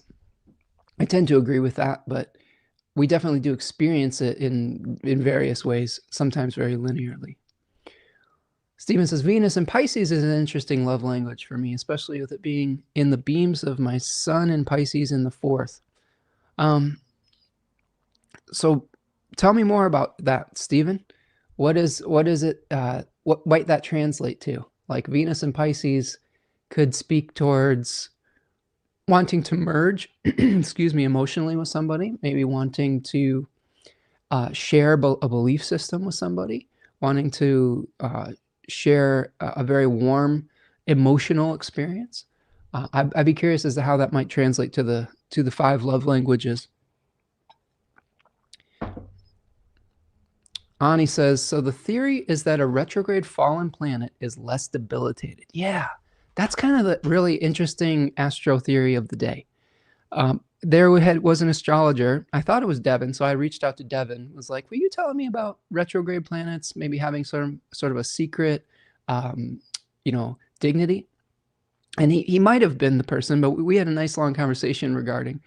But yeah, I went and looked up in I think one of the only Vedic books I have, but a really good one, The Science of Light by Freedom Tobias Cole. And earlier in the broadcast, Ani, you're late, but I read on page 68 about retrogression, Vakra, okay? And also the concept of Nietzsche Bhanga, which is a reversal of debilitation. So go check out Tobias Cole's Science of Light. And I think that It's an interesting thing to explore. I do not claim to be an expert in Vedic astrology. That takes years and years and years of study. I have chosen to try to become fluent in traditional astrology or Hellenistic astrology before I even start to dive into Vedic. I think I might be starting to get to the point where I feel comfortable learning an entirely new language of astrology and not being confused by it. So I think this is maybe an entryway into this. This is often a timeline for astrology students. There are many people that start off potentially in like modern astrology, Western astrology, psychological or evolutionary astrology, any of those things. Sometimes you will see a transition into traditional or Hellenistic or Renaissance or some of those more ancient traditions. That is a change of thinking. And then a lot of times you'll see people who study traditional or Hellenistic astrology start to bring in Vedic or Jyotisha or Eastern astrology, because the interesting thing about that is that lineage has been unbroken for over 2,000 years. Whereas Hellenistic astrology had a broken lineage that sort of went underground, the Vedic or Jyotish lineage was unbroken. And there's actually a lot of crossover between Hellenistic astrology and Vedic astrology. A lot of differences, a lot of different language, but I think that it can help clear some things up. And I have noticed some of the more advanced students starting to embrace some of these techniques. So I thought I would dip my toe in it. But yeah. Javier says, I swear all my placements are debilitated. I think Vedic will bring a fresh air to your astrology. I hope so. I think that I tend to get... I have a consistency to my character, Devin, with the Taurus moon and the fixed rising and all of that. And that consistency can also lead to getting into a little bit of a rut sometimes. So I think it's good on one hand, and it can be challenging on the other. And I'm just excited to learn new things. It just really, it makes me feel excited when there's new techniques and new lenses to look through, new language to learn and to share, and to be able to see these things in a slightly different light. So, man, it is a little bit overwhelming though, like especially because the language is, I feel like the language is a lot more unfamiliar when we're studying Vedic. Like there's so many names, there's so many deities that the memorization is very intense. So I'm imagining it would be another decade-long experience, right? So, but that's the beauty of learning. That's the beauty of having this time and doing something with it that we enjoy and that we love and where we want to help people. Ani's asking where Javiera is. I think Javiera is in Ontario. Other questions before we start wrapping here. Just another couple dates to keep in mind for December. I've gone through all of these dates in previous live streams, but just to kind of remind you, we do have some big things happening. Mars is moving into Capricorn on the 15th, and that's starting off the Jupiter malefic enclosure. And this is one that I think is pretty fascinating. Now here, I'm going to bring this to the screen again. I do want to show you, oh, we've got Leanne's chart still here. Thank you, Leanne, for sharing your chart. Now we have to see if we can get this. Let's see. So if we look at the 15th, as Mars moves into Capricorn, now we have Jupiter with Mars putting its ray on one side and Saturn casting its ray on the other side of Jupiter, creating this enclosed position. Now, just as we talked about a fallen retrograde planet acting potentially exalted. Now, Ani, if you're thinking of using this technique, recognize that there are other conditions that sort of need to come into play that there's a list for that I don't necessarily have this list here. But look up Nietzsche Banga Raja Yoga on I don't know, wherever you look things up. And there's a list of different conditions that need to be met to reverse the debilitation. Now, they also talk about in Freedom Cole's book the reversal of an exalted planet. One little nuance that I didn't know that I learned this week is that in Vedic astrology, I don't believe that they use debility. They don't use detriment or exile. They just use domicile, exaltation, and fall. So like, for example, Venus in Scorpio would not necessarily be a debility in the same way as it would be in Western astrology. Now, I could be very simplifying that because I'm very new to this system. But one thing that I do feel fairly confident of is that the reverse of an exalted planet is also true if it's retrograde. So in this case, even though we have an exalted Jupiter, it's retrograde right now. It may be acting like a fallen Jupiter. And that is debilitated even further by Mars and Saturn holding it in check. So this period with Jupiter retrograde and in malefic enclosure could be pretty difficult for Jupiterian significations.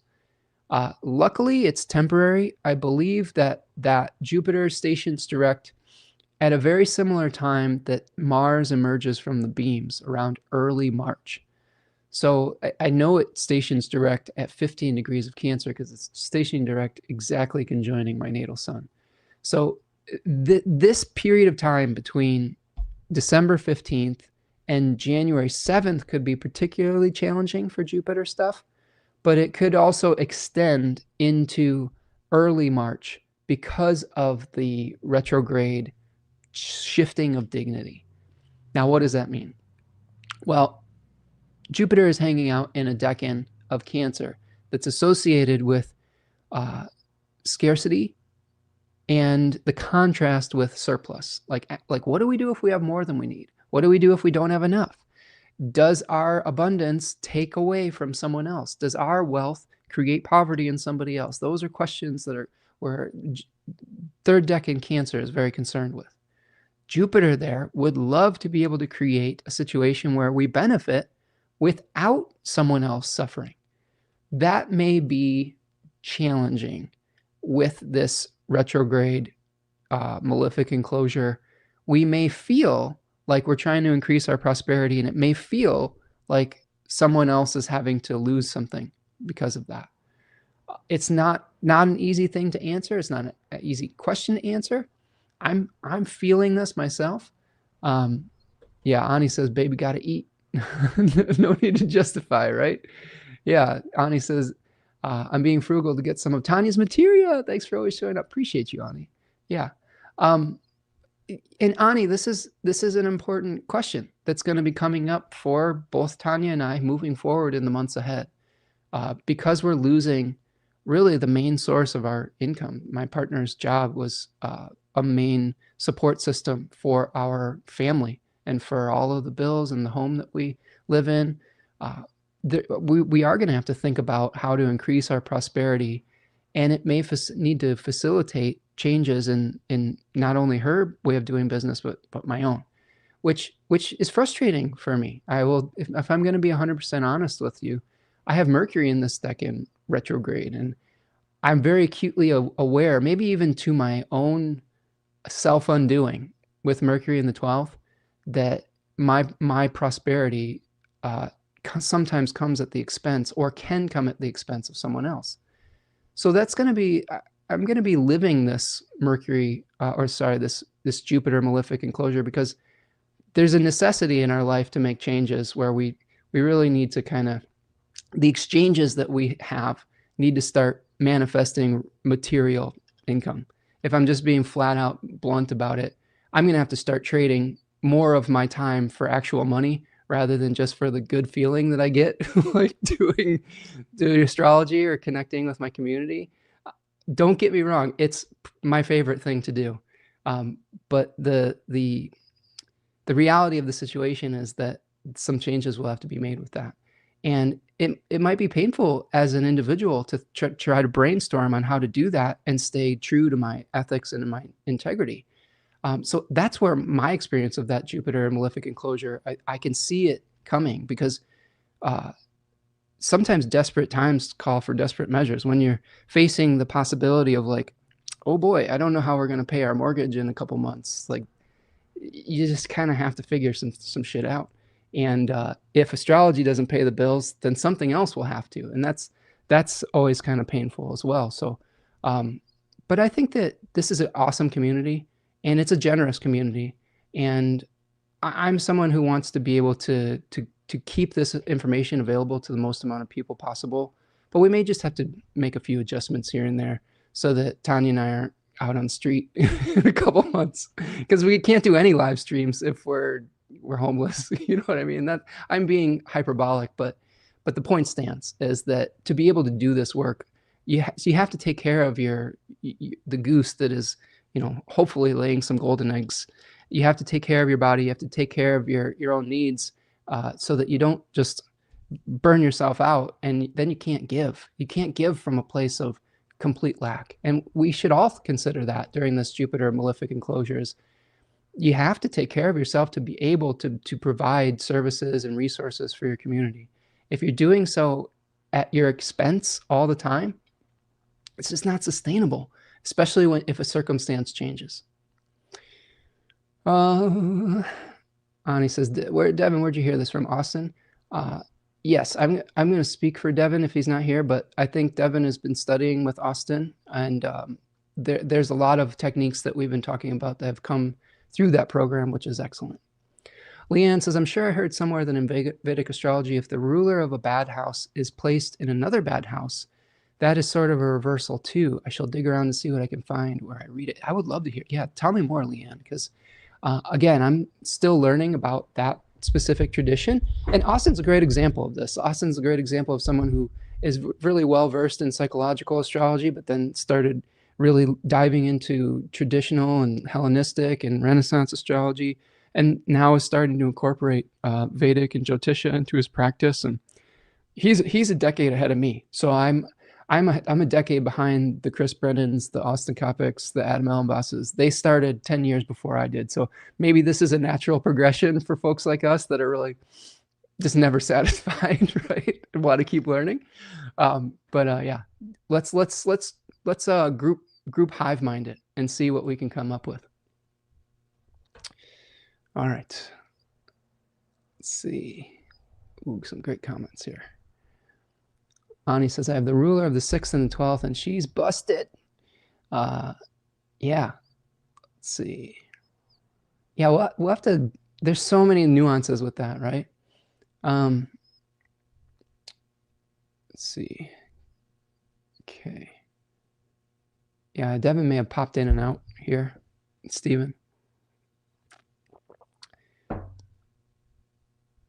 K-Wow says, I relate to the drive to keep learning very much. Whatever comes next, onward. Yeah, and I think that one of the challenges I've had at this Gemini full moon, and oh wow, Love It Moon. Thank you so much, Love It Moon. Appreciate your generosity. Thank you. That is a very generous super chat. Thank you so much for that. I appreciate you. Thank you for coming to the live streams and for your support. It really means a lot to me. And yeah, this is a time when Tanya and I could use that support. It really does mean a lot. So thank you so much. So I was on this tick about my experience of the Gemini new moon, right? Or full moon, excuse me.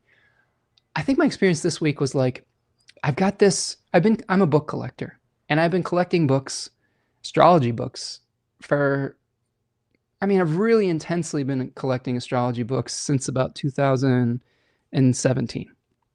I've always had a library of metaphysical books and astrology books, but I really started to be like, I got to get everything I can get my hands on around that period of time, about 8 years ago or so.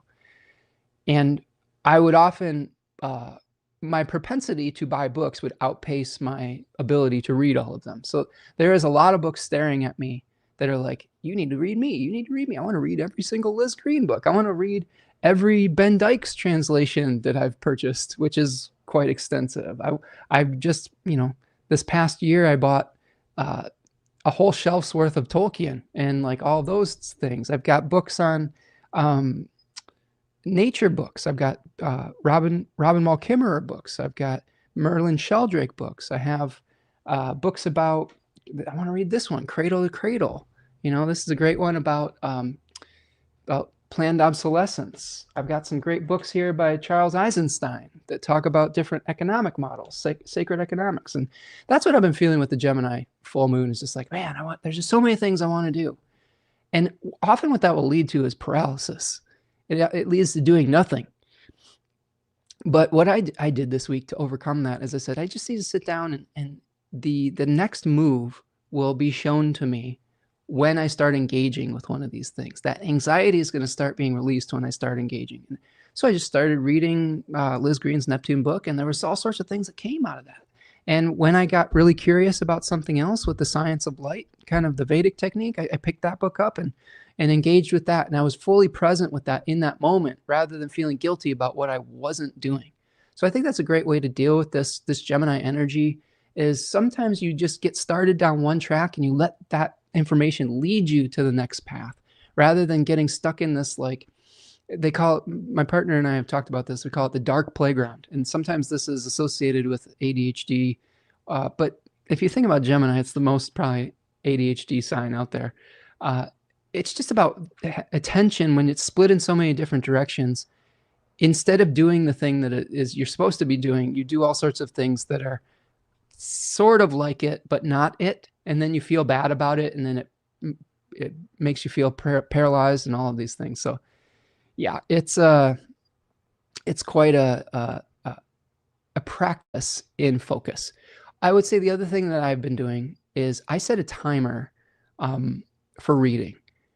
I, like many other people in modern civilization, I have a smartphone, and it is a distraction-making machine.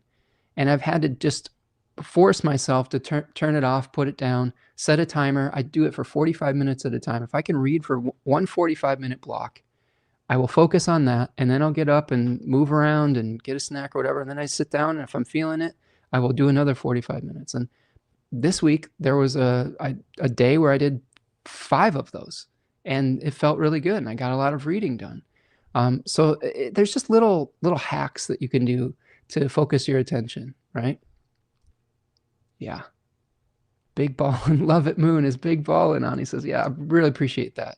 Love It Moon. Thank you so much. And thank you for joining us. It looks like you're joining us from the UK potentially. I really appreciate that. I really appreciate our international friends. And yeah, appreciate you, friend. Okay. Let's see. There should be some kind of AA group for book buying addicts. From your mouth to the divine's ears. I'm bad. I am a Jupiter Virgo in the second house, with Jupiter on the fixed star Thuban at 7 degrees of Virgo.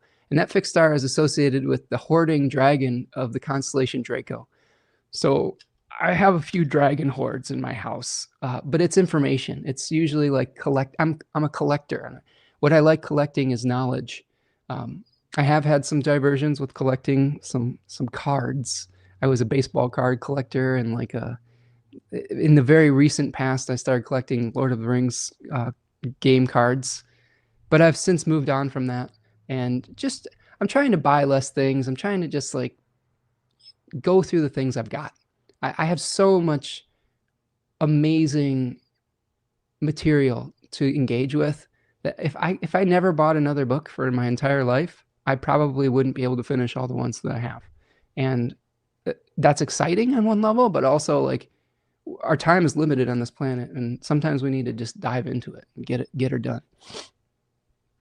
Yes, we've got people around the same mindset here, the AA group for Book Buyers Anonymous, right?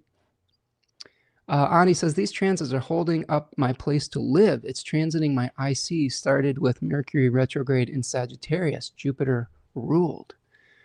Oh, that's tough. Yeah. What house is that? So I'm just thinking, Ani, I know that you have 12th house Aries, right? If I'm remembering correctly, Taurus rising. So your 4th house would be Leo. Is that right? I don't know. You have to help me with that. Javier says, medicated Gemini here. I can agree with these statements. Love it. Oh, love it, Moon, coming up to us from Scotland. Oh, perfect.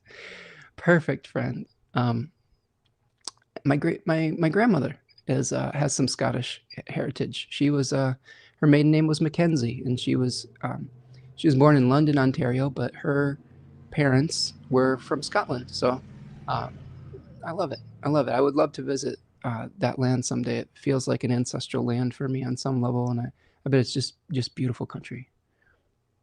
Devin says, that's a great practice. You might be curious to know that the moon has its own hours and they are 48 minutes long. Well, there you go, right? So the 45 to 48 minute type of section is lunar approved, right? And as a Cancer Sun and Mercury, maybe my brain works in lunar segments. Ani says, I have biz ideas for you and T. Once I get settled, I'll follow up. I would love to hear it. Send them my way. If you've got business ideas, send it to us. We are open to new ideas, and we're open to new ways we can serve you as a community through our knowledge, through our wisdom, through any type of products that Tanya's making with Third Coast Mojo. I think you're going to see a lot of new stuff coming out from Third Coast Mojo in the year ahead. I think that we have a little bit of runway where we might be able to be okay for a little bit, where I think we're going to put a lot of energy into that business and into my own business, and maybe do some more offerings with more classes. If you have ideas for classes that you'd like to do, if you have ideas for products you'd like to see from Third Coast Mojo, please feel free to share, because we are open to all of those possibilities at this time. Been kicking around some ideas just about even just some more, just like I have a tendency to teach classes that are a little bit esoteric, that are just like, oh, this is something I'm really interested in. But if at some point I need to conform a little bit and do like a Astro Fundamentals or like a Hellenistic Astrology Fundamentals course, if that is something of interest that people would like to do, I'd be happy to put something like that together as well. So all ideas are on the table. Love it. Moon says, Scotland, it is stunning. Oh, I bet it is. Oh, I bet it's so beautiful. I love just being out in northern latitude nature and just seeing all of the rock formations, the beautiful trees and the moors and all of this. Like, oh, I bet it's just gorgeous. Someday, friend. Maru says, Scotland has a special place in my heart. Felt so magical. I've always wanted to go back. Oh, yes. Someday, friends, we'll get there. All right. So that's our Jupiter and Malefic enclosure. I guess my advice on this would just be patient. A lot of us want to make New Year's resolutions at the end of the year. I would really recommend setting some intentions when the sun moves into Capricorn, but just be patient about the unfolding of it. And especially, wait to make any big moves until both Venus and Mars are out of that cazimi, and maybe even be patient enough to see them emerging from the beams. Like Mars is going to emerge from the beams in March. But just think of this in the cycles of nature. We just forget so much to connect with nature. But in a society that is very attached to number go up economics, we don't appreciate the times where we need to rest and we need to be a little bit more hibernation kind of based. And in the northern hemisphere, in the middle of winter here, you're not supposed to move fast. Everything moves a little bit slower.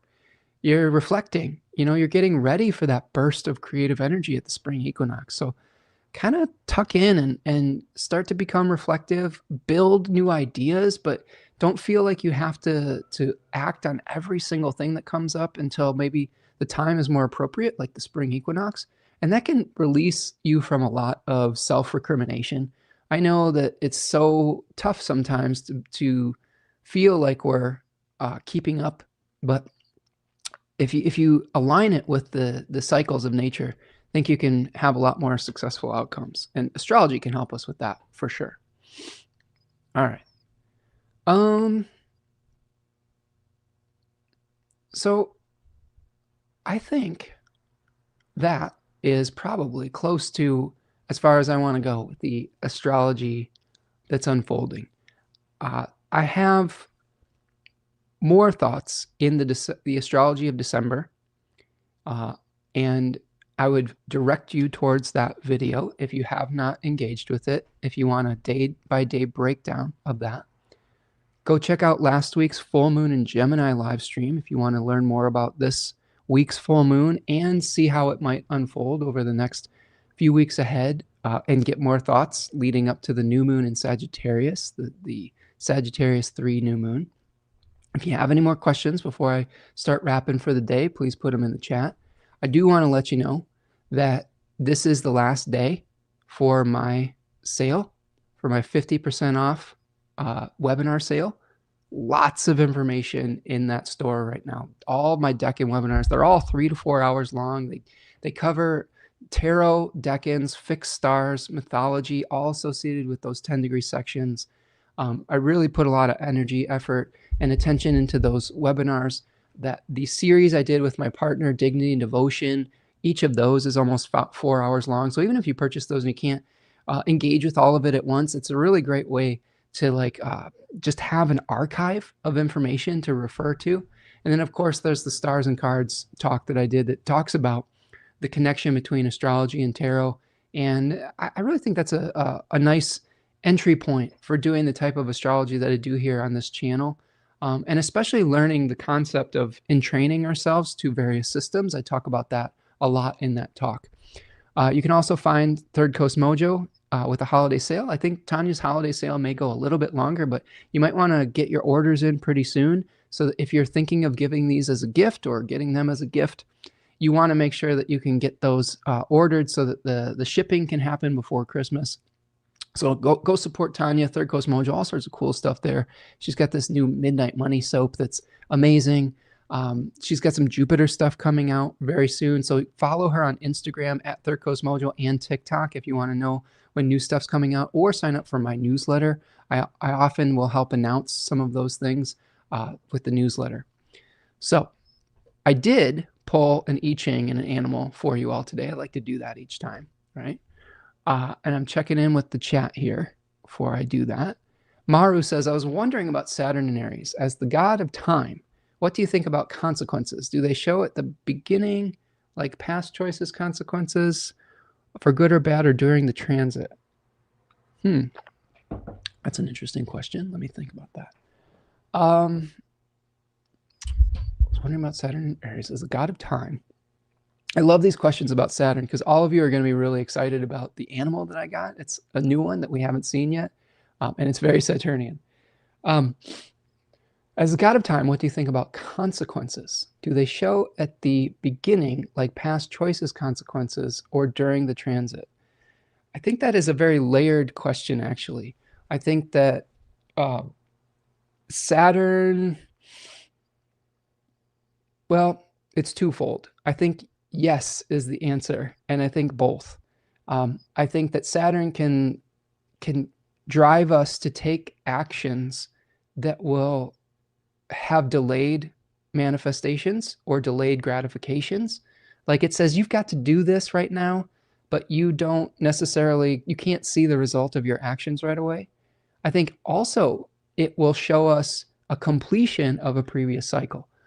So that's my cop-out answer, is that it's both. But yeah, Saturn is not always bad. Like if you've been doing the things that are in alignment with your purpose, your Tao, your integrity, Saturn can give wonderful benefits. So keep that in mind, is if you feel like you're getting away with something, it can also bring you consequences, even if you don't see it right away. And life always catches up with us, for better or for worse, right? Ani says, the timer to read is kind of brilliant. I think I'll follow your lead once I have a nice space to read. I'm always happy to inspire people towards doing more reading, right? And yes, in this age of distraction, we have to fight back and reclaim our time. I saw an article recently I sent to my daughter, who's Gen Z. It was just talking about the brain rot that happens from short form video. And another reason why I actually just like doing these long form things. I think that holding your attention span for a long period of time, spending 2 hours with you rather than 2 minutes, is helping us to have the type of depth of relationship that you don't just get that often anymore. I think it's really valuable. And even though we're still doing this in a digital way, we're having to really like focus for a long period of time. And I really think that there's a lot of value to that. And there's a lot of brain rot that happens from just consuming short form content all the time. And I think it's really good to get off of your phone when you can and dive into a book, even if it's for 45 minutes at a time. It's going to put you so far ahead of the game. Like there's so many, think of all the people out there that just, they don't even read anymore. Like they don't even read books, you know? And that to me is crazy because knowledge is really powerful and it is empowering as well. And it's just going to make you just a better creative problem solver over time and keep you more open and fluid. And it's going to create new neural connections. It's just so, so valuable.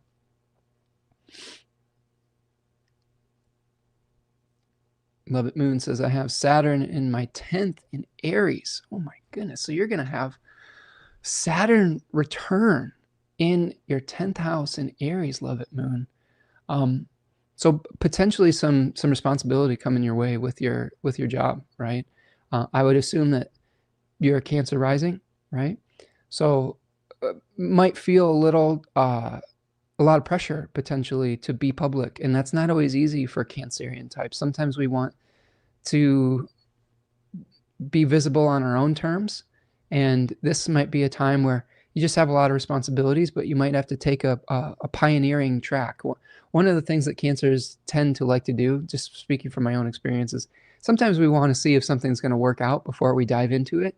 And the challenge with Saturn and Neptune there is you might not have the luxury of seeing if someone else succeeds or fails before you have to take the leap. And so that risk-taking thing might be really baked into your chart. The other thing I would warn you about, Love It Moon, is just be careful of authority figures in your life. Like sometimes authority figures can be a little bit draconian with Saturn in Aries if you have it natally. And when you have a Saturn return, you might have to deal with an authority figure that feels threatening or intimidating. So put all your good boundaries in place around that, and I think you'll find a success with that.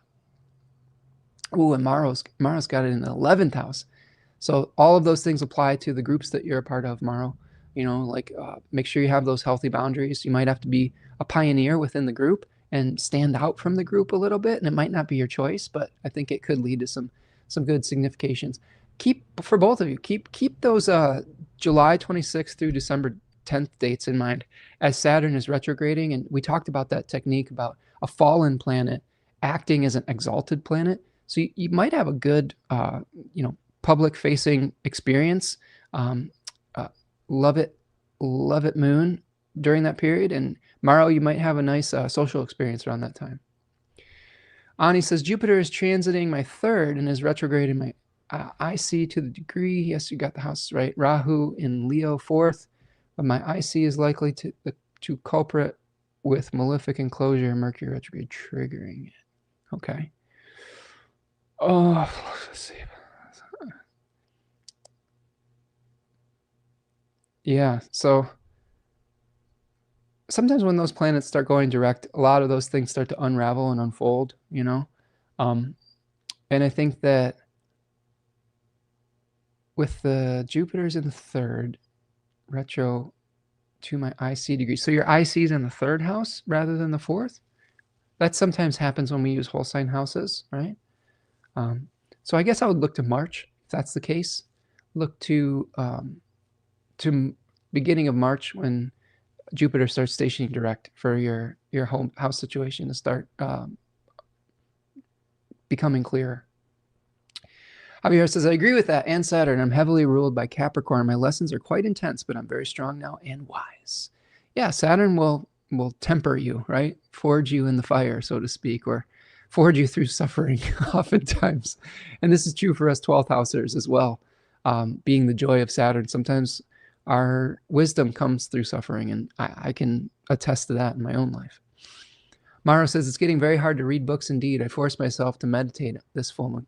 Good. Sometimes just shutting off the noise for a little period of time and you'll realize once you start doing that, you start to feel really good.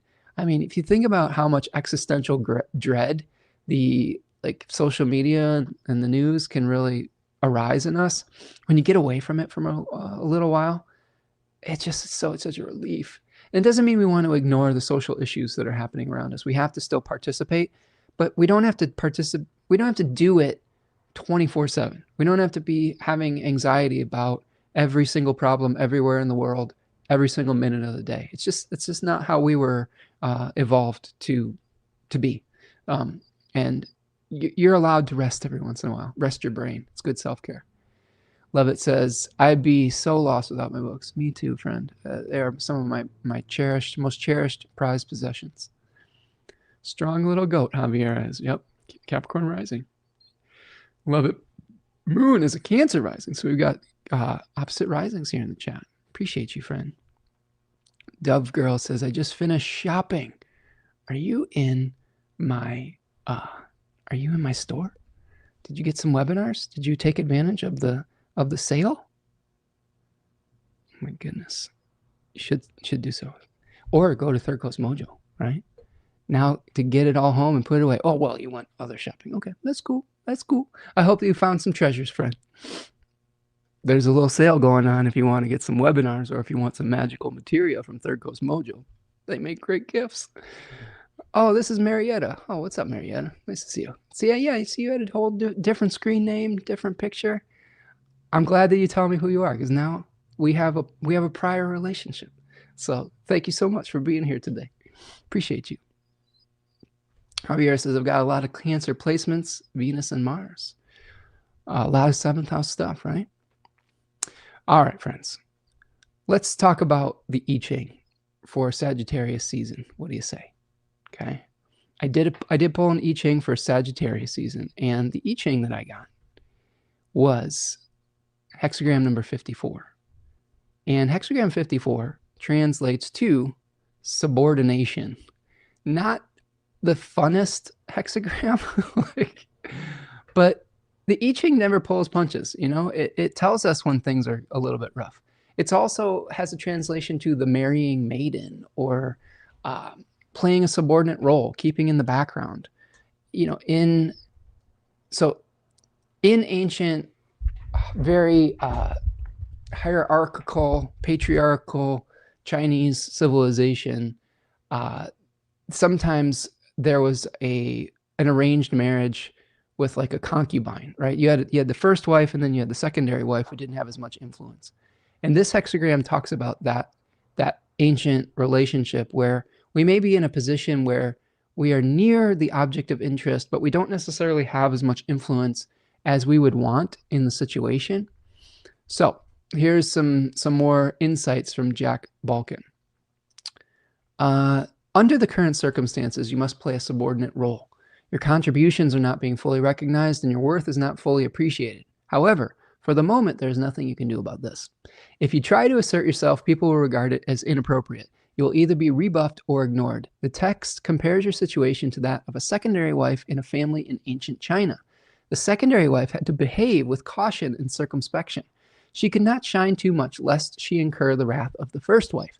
She had to be demure and self-sacrificing in order to preserve the harmony within the family. Her position was very difficult and required the utmost tact and reserve. But if she behaved with a suitable discretion, she could find a place of peace and dignity within the household. The best strategy right now is to be flexible and adaptable. You are not going to receive much recognition for your efforts, so you should be sensible. If your expectations are too unrealistic, then you'll only make yourself unhappy. Don't be angry or resentful. Life is not always fair. Accept the situation for the time being. Stay out of the limelight and don't try to draw attention to yourself. Perform your assigned role without show or ceremony. Instead of bemoaning your fate, consider instead how you can be of service and make a contribution. Really important, folks, as we go through a number of squares, where we didn't really talk about as much of the square of Mars and Saturn that's going to be perfecting this week, but a lot of squares between Sagittarius and the Pisces planets that may slow things down for us. So we might not be able to do everything that we want to do. So think about how we can be of service and how we can prepare moving forward. So there is a changing line. It says, the maiden given in marriage exceeds the allotted period. She marries late at the proper time. He says, to extend the allotted period means to delay past the end of the prescribed period of betrothal in a marriage agreement on the grounds that the time originally agreed upon was not appropriate. It also means to delay marriage past the age when a woman would ordinarily be betrothed and therefore to risk becoming an old maid in a strongly patriarchal society. Obviously, this posed a real danger of poverty and perpetual dependence under the most unfortunate circumstances. Nevertheless, the story has a happy ending because the woman marries at the right person at a later time without compromising herself, and this means that she did marry for at the right time after all. So this is a metaphor, right? This might not be the values of our modern society, but this is metaphorical. And how do we think about this in a way that applies to our modern situation? Here's where he gets to the meat of this. If people offer you opportunities that you feel are not right for you, it is wise to refuse them. You may worry that you will be left behind and that the world will pass you by. You may fear that other people will think you are being foolish not to snap up an attractive possibility when it is offered. But do not let these opinions sway you. You alone must decide what is consistent with your beliefs and what would be an unacceptable compromise of your principles. Have faith. Ultimately, you will be rewarded for your perseverance and your unwillingness to betray your values. Remember, we talked about this time to get clear on your values. Hold on to your vision and keep focused on what endures. In the long run, you will be vindicated. All right, so stay true to your values, stay true to your vision. I know I've talked a lot about the changes that are happening in my household, but I plan on staying true to my values and true to my vision while making the appropriate adjustments to be able to support my family. And those values that I have are that I want to spend time with my community. I want this information to be available to the most amount of people. I want to help people. I want to give people tangible, practical advice. I want to be a teacher of astrology, tarot, metaphysics, etc. And I want to continue to be a bridge between the liminal space of the spiritual and the grounded, practical side of the physical world. And if I stay true to those values, all of the answers are going to come. And all of the right situations and all of the right people, all of the right resources, all of those are going to fall into place. So how do you make that mission statement this month without pushing it, without forcing it? And instead of saying, what can I get? Say, what can I provide? Because those reciprocal relationships, we think about what can we provide that provides value, and then how do we open ourselves up to receive reciprocal value in exchange? So think about those exchanges. Think about how you can be true to your values first, and then the practical part will find you. This is changing to the hexagram overseeing, number 19, approach, oversight, cooperation. By tradition, this hexagram is a symbol of springtime. More generally, it symbolizes a happy, joyous time of natural progress and advancement, like the first stirrings of spring. The low advance upward to the high, who happily accept them. Matters move forward naturally. Relationships thrive. Success blossoms like the flowers of spring. However, just like growth during springtime, everything must take its natural course. Do not try to hurry things. Let matters develop in a natural and healthy fashion. Full growth is not achieved in the spring, but in the summertime. Thus, you should not become impatient. Success will come eventually if you lay a strong foundation now and nurture things appropriately.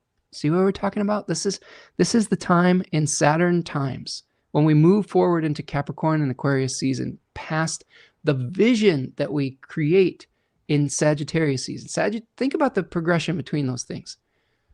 You become clear with your vision. All the leaves fall from the trees during Sagittarius season, and you can see a great distance. That's the vision of the archer. So you got to know where you're going. You try to get there, and by the time you get to this Capricorn and Aquarius area of the year, you are starting to lay the very foundations, very slowly, brick by brick, right? When we get to the Piscean energy part of the year, we're dissolving all of the boundaries between us and others, getting ready to infuse our spirit into a new body, to separate from the collective. We merge with the collective, and then we separate from the collective in Aries, and we launch all of these new things that we've been building over the winter. So I think if you can come in alignment with those cycles and find the patience necessary to commit to your vision first, the manifestation that you have at the spring equinox and beyond will be so much more powerful. One of the things that we have lost touch with in this instant gratification culture is patience, is building things with quality rather than quantity. I've always been a believer in quality over quantity. And we can fill the world with slop, or we can fill the world with things that will last, that will be meaningful, that will last the test of time. And I'm here to encourage a counter movement towards things that will last, that take time, that where we have to learn through our successes, but also through our failures. And I think those are the things that are going to let us be good citizens of this planet, not just be successful in a corrupt system. So that is the hexagram. I'm going to check in with the chat before I reveal the animal. So Venus, I have Love It Moon says, I have Venus and Mars conjunct Cancer in my first house on the ascendant. Oh my goodness, that's a lot of stuff on the ascendant there. So you're going to have all of these beautiful Kazimis in your 7th house of partnership, friend. So that'll be exciting. Maru says, oh my God, I got hexagram 54 for the full moon. Well, you and I are right in alignment, friend, right in alignment. Saturn never begs, Honey says. I love it. Yeah, that's true. You just get to work, right? Marietta says, this is my other account. All right. And my rising is Sagittarius. So you have a big full moon today in your 7th house as well, friend. So that's awesome. I hope the partnership is going well for you. Let's see. Amazing. Love It Moon. Thank you, friend. Javier says, very helpful words. Thank you. Thank you for being here, Javier. Ani says, yes, I see third. Better not be living in a hotel until March next year or I'm in trouble. Hope Mercury leaves shadow will do the trick. Jupiter ruling Mercury links to my 8th of shared resources. Well, I'm sending you good vibes, Ani, and I hope it does work out sooner rather than later so that you can have the security that you deserve and that everyone deserves. All right. Very interesting. Maru says, thank you. Okay. All right. So we have, friends, one more thing to discuss, and it is the animal. Now, I will preface this with saying that I've started, like Devin suggested, I started using a random number generator for my bibliomancy to get a page number in these books. And it's led to some really unique outcomes because I think I was flipping more towards the middle, and now I'm getting things on the fringes. And in this animal frequency book by Melissa Alvarez, which you can see is just beat to hell because I use it so much, she also has mythological animals. And this, I think, is the first mythological animal on the show. And it is so appropriate for Capricorn season, which I find ironic. But maybe Sagittarius is helping us come through to Capricorn season, right? So check this out. Here is the sea goat, right? So this is the animal. This is, of course, Precus, the sea goat, associated with Capricorn. And maybe this is a good lesson. Maybe this is preparing us for a really important Capricorn season. But I'm going to read to you from Melissa Alvarez, Animal Frequency, because I think that there's some lessons here with Precus in particular. Precus is one of the mythological sea goats. And I think that this really comes into alignment with this full moon, and especially the letting go of old forms that we've had to go through with the grand water trines that we are now completing. So keep that in mind. We have a sea goat, right? We're talking about oceanic themes with the grand water trine. We're trying to find meaning in our life. We're dealing with questions of time. We've been talking about time and Saturn this whole talk, right? And yet here we get the symbol of one of the Saturnian symbols, the sea goat of Capricorn. The sea goat mythology says that Kronos, Saturn, created Precus, the first sea goat from which all others came. The sea goat is half goat and half fish. The sea goat is half goat and half fish. very intelligent, can speak, and was favored by the gods. Excuse me. Young sea goats are drawn to the shore. Using their goat legs, they pull themselves out of water and bask in the sun. The longer that they are on shore, the more they transform into regular goats, until one day their tail completely changes into hind legs and they lose their ability to talk and think. This reminds me of like maybe the shore is spending too much time on our phones with short form content. We lose the ability to think and reason, or maybe using AI to the point where we don't think. But I digress. Precus uses his ability to turn back time and revert his lost children back into sea goats, which also reverses everything on Earth. So Precus is the only one who knows what will happen. After reversing time on several occasions, Precus finally realizes he can't control his children. When Precus is the only sea goat left, he begs Kronos to let him die because he can't stand being the only one. Kronos lets Precus live out his immortality in the sky by transforming him into the constellation Capricorn. Now he can watch over his children the world over. Sea goat symbolizes letting go and allowing others to live their own lives. It has a talent for being ambitious, careful, disciplined, faithful, loyal, patient, practical, prudent, and with its sense of humor. Has challenges around being careless, fatalistic, holding grudges, miserly, overly conventional, pessimistic, rigid, or tactless. When sea goat appears, it means to let go of something or someone you've been trying to control. This means you may think you have the best interests of someone at heart when you try to control their actions, but you can't control someone else. Once they reach adulthood, each person has to be free to make their own decisions and follow their own path of spiritual growth and enlightenment. There will be mistakes made along the way, but that's when the most spiritual growth happens. When you try to control someone else, it is usually due to your own fears and insecurities. Once you recognize these traits in yourself, as Precus did, then you can stop being controlling and allow things to move forward as the universe intended. This animal assists you when you need to have patience, be disciplined, and be loyal. Precus was patient as he tried time and time again to keep his children from leaving the sea. He practiced discipline as he repeatedly turned back time to give them another chance to stay. He was loyal in his devotion to them even though he was trying to control their actions. This means now is a time to be patient with others, to give them a chance to make up their own minds.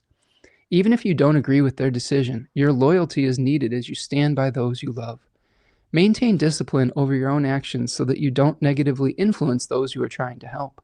Keep your sense of humor, be faithful to your cause, and practical in your plans. I think that's really good advice, especially because we're trying to get clear with our why. Especially because we're going to see a new Cazimi of Venus and Mars in January in Capricorn. Especially also because we're learning to let go of all those old forms with the grand water trines, especially at this full moon being hosted by Mercury going through that third 10-degree section of Scorpio. I think it fits really well. And I think learning to let go is tough. And as a parent, it's really hard. And I'm a parent of a little baby sea goat who's now an adult sea goat. And there's been a lot of moments where I had strong opinions about the direction they should be going with their life. And eventually I had to relent and say, it's your life. And now these are your choices that you need to make, and have faith in them to make those choices and to stop trying to turn back that clock. There are certain things that if we keep trying to hang on and hang on and hang on, it's impossible. It's destiny for it to leave. It's destiny for that form to change. And we're just going to continue to make ourselves sad if we try to hang on to those things that want to leave our lives. When you let go of things, it allows the new things to come into your life, the new forms, right? I think it's really super important to come into alignment with liberating the spirit that animates the form rather than being so attached to the form. And this is, I think, really beautiful manifestation of all these planets going through the bending of the nodes, moving away from attachment to form and moving into the sea, right? Into the ocean, back to the ocean of consciousness. It's almost like a reversal of the sea goat story, where we're heading back to the sea now. We're heading off of land and into the ocean rather than out of the ocean and into onto land. So maybe that's a good message for us, is let's head into our own spiritual oceans, our primordial oceans of creation, rather than being so attached to physical reality that we cease to think, that we cease to speak, that we're just so attached to the day-to-day mundane that we aren't able to see what's really meaningful in our lives. So that's what I've got for you. I'm just going to check back in with our chat here. And Ani says the I Ching is spot on. The proverbial side chick, low profile and minding manners because you recognize your place for now. I mean, sometimes that's just the situation we find ourselves in, right? It doesn't mean that that's going to be like that forever. And it doesn't mean that we have to subordinate to every single situation for the rest of our lives. It just means that, and I'm sure many of you have experienced this, is like, if you just try to assert yourself, you just make the situation worse. And that might be part of the place that we're in now, is we just have to be patient. We're not ready. We're not to the point of launching the new enterprise yet. We're at the point where we have to be patient. Javier says, I want a mini goat. I'm short. Gotta be mini. All right. Freshtopia. Hey, what's up, Tanya? Freshtopia. You're in the Freshtopia account. This is Tanya Andrews of Freshtopia and Third Coast Mojo. Freshtopia, if you guys aren't familiar, was Tanya's cooking show that she did in the early aughts that won her a YouTube award when those were a thing. And check it out. If you want to look at Freshtopia, there's some pretty cool like cooking advice on there when Tanya was sharing the world of raw vegan food before a transition into a different lifestyle. But Tanya says, as a certified freakus myself, when it comes to the nature of time travel, and how the perception of causation and events functions, I have thoughts. We need to hear more of your thoughts, Tanya. Tanya is obsessed with time travel. Okay, like time travel movies, everything, everywhere, all at once, Groundhog Day, like anything where there's time loops. Not Poker Face, Russian Doll. You know, all of these things. Like, if there's time travel or time loops involved in it, Tanya is there. And I love Back to the Future, which is another one like that. So it's part of where our lives overlapped. Time travel and like nostalgia. Good stuff. Anyone ever do that goat yoga? Javier says, I don't know. There you go. Vindicated, Honey says. Tanya says, need tiny goat yoga therapy for my birthday. Yeah, maybe we'll take you to the petting zoo, Tanya, and get you back in that goat energy. Javier says, it reminds me of the movie Ponyo. Oh, beautiful. Yes. I used to torture my daughter with Ponyo. She loved watching Ponyo, and she loved singing the song. And for whatever reason, I got it in my brain that the Ponyo theme goes like this: Ponyo, Ponyo, she's a stupid little fish. And like, he used to just torture my little Capricorn, very, very literal 5-year-old child. Was like, no, that's not how it goes. I'd just be laughing it was my mischievous Gemini Venus at work. That's a good memory. Love Studio Ghibli. Love It Moon says, me too. Just so amazing. And you know what Studio Ghibli is really great for, Love It Moon, is space. You know, long form. Just sitting with something for a while. Just being out almost in nature. It seems like Japanese culture appreciates this. Just being in space and embracing the space between things. And Studio Ghibli is great for that. Myro says, the allow and let go, the hardship in that makes me think of the square of Mars. Yes, exactly. Right. You got it. I see what you mean about the March date with Jupiter moving into the 4th. Long-term living situation, not short-term. That tracks. There you go. Astrology. I mean, the stars don't lie, right? Planets don't lie. We just have to be patient enough to work with them. Javier says, this happened to me. Put in a place I had no control and everything worked out. Well, there you go. The universe has a plan. Tanya says, tell everyone it's National How to Be a Time Traveler Day on 12th. There you go. Hey, everybody. It's National Pretend to Be a Time Traveler Day on the 8th of December. Isn't that exciting? I think it is. Hey, everybody. It's National Pretend to be a Time Traveler Day on December 8th. Isn't that exciting? I think it is. Hey, everybody. It's National Pretend to be a Time Traveler Day on December the 8th. Isn't that exciting? I think it is. Oh, wait a second. Were we just in a time loop? That's crazy. Holy shit. My mind is just blown right now. I think we entered into a time loop. Were you guys in a time loop for a minute there? Oh, amazing. All right. I use that North Node in Pisces. Faith. Yes, Javier. Correction. Marches in Jupiter. It goes direct. Got it. Agreed. There we go. Beautiful message. Yep. Just take it. There we go. Maro says, I recommend song Ocean of Noise by Arcade Fire. That's a good one. Margaret says, I think the resonance of the sea goat are in alignment with the I Ching. The notable that both Sag and the sea goat are chimera. Yes, good. Tiny says, sorry about the old account name Mercury Shadow Blast from the past. There you go. We need more thoughts, definitely. We should celebrate the Capricorn season by doing a rap session on a time travel or a multiverse movie or something. Yes. Tanya and I are going to have plenty of time together to come up with new ideas. So, yeah, we'll see if we're sick of each other by then, but I don't think we can be. She and I make a great team. So there could be some really good team ups coming from Tanya and I and Third Coast Mojo in the near future. And I will say this, Tanya is an excellent teacher and has a lot of really great thoughts about her interests as well. And I think that there might be a lot more of that coming from her as well. So I'm excited for it. And I hope that we'll just be able to move into the future with grace. Groundhog Day, group viewing. Yes, Alyssa in the Modern Den. Groundhog Day is an awesome movie. Love Bill Murray. I love, oh geez, what's the actress's name? I know what her daughter's name is at this point, but beautiful lady. What? You'll have to put it in the chat if I can't remember. What is the actress name in Groundhog Day?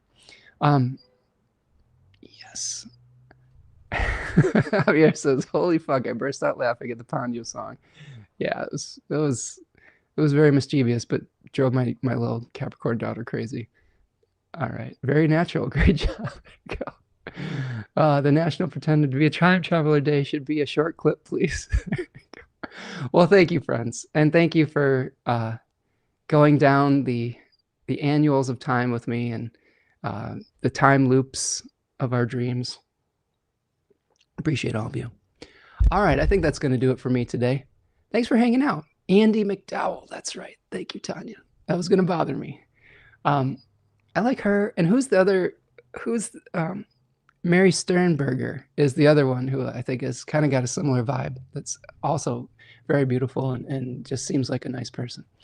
Appreciate you. Thank you, KWOW.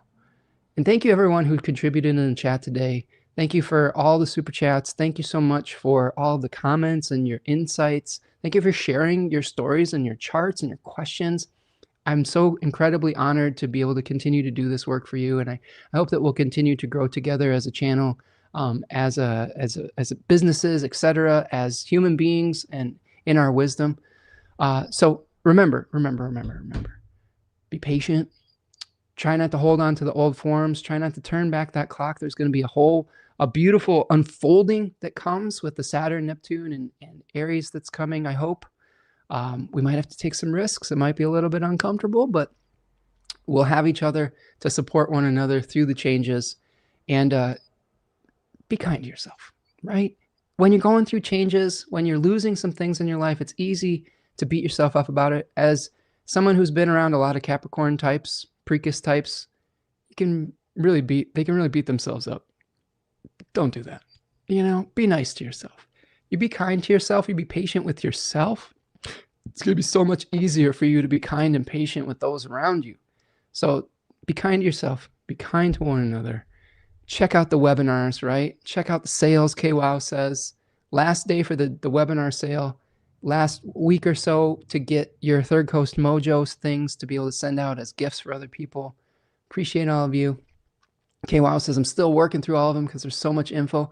I'm just trying to leave a legacy. I want to put more information in there than you can possibly handle so you can return to those things as a resource time and time again. So thank you, KWOW, for helping out with that. Appreciate you. So take care, friends, and go watch a time loop movie, and we'll see you the next time. Peace.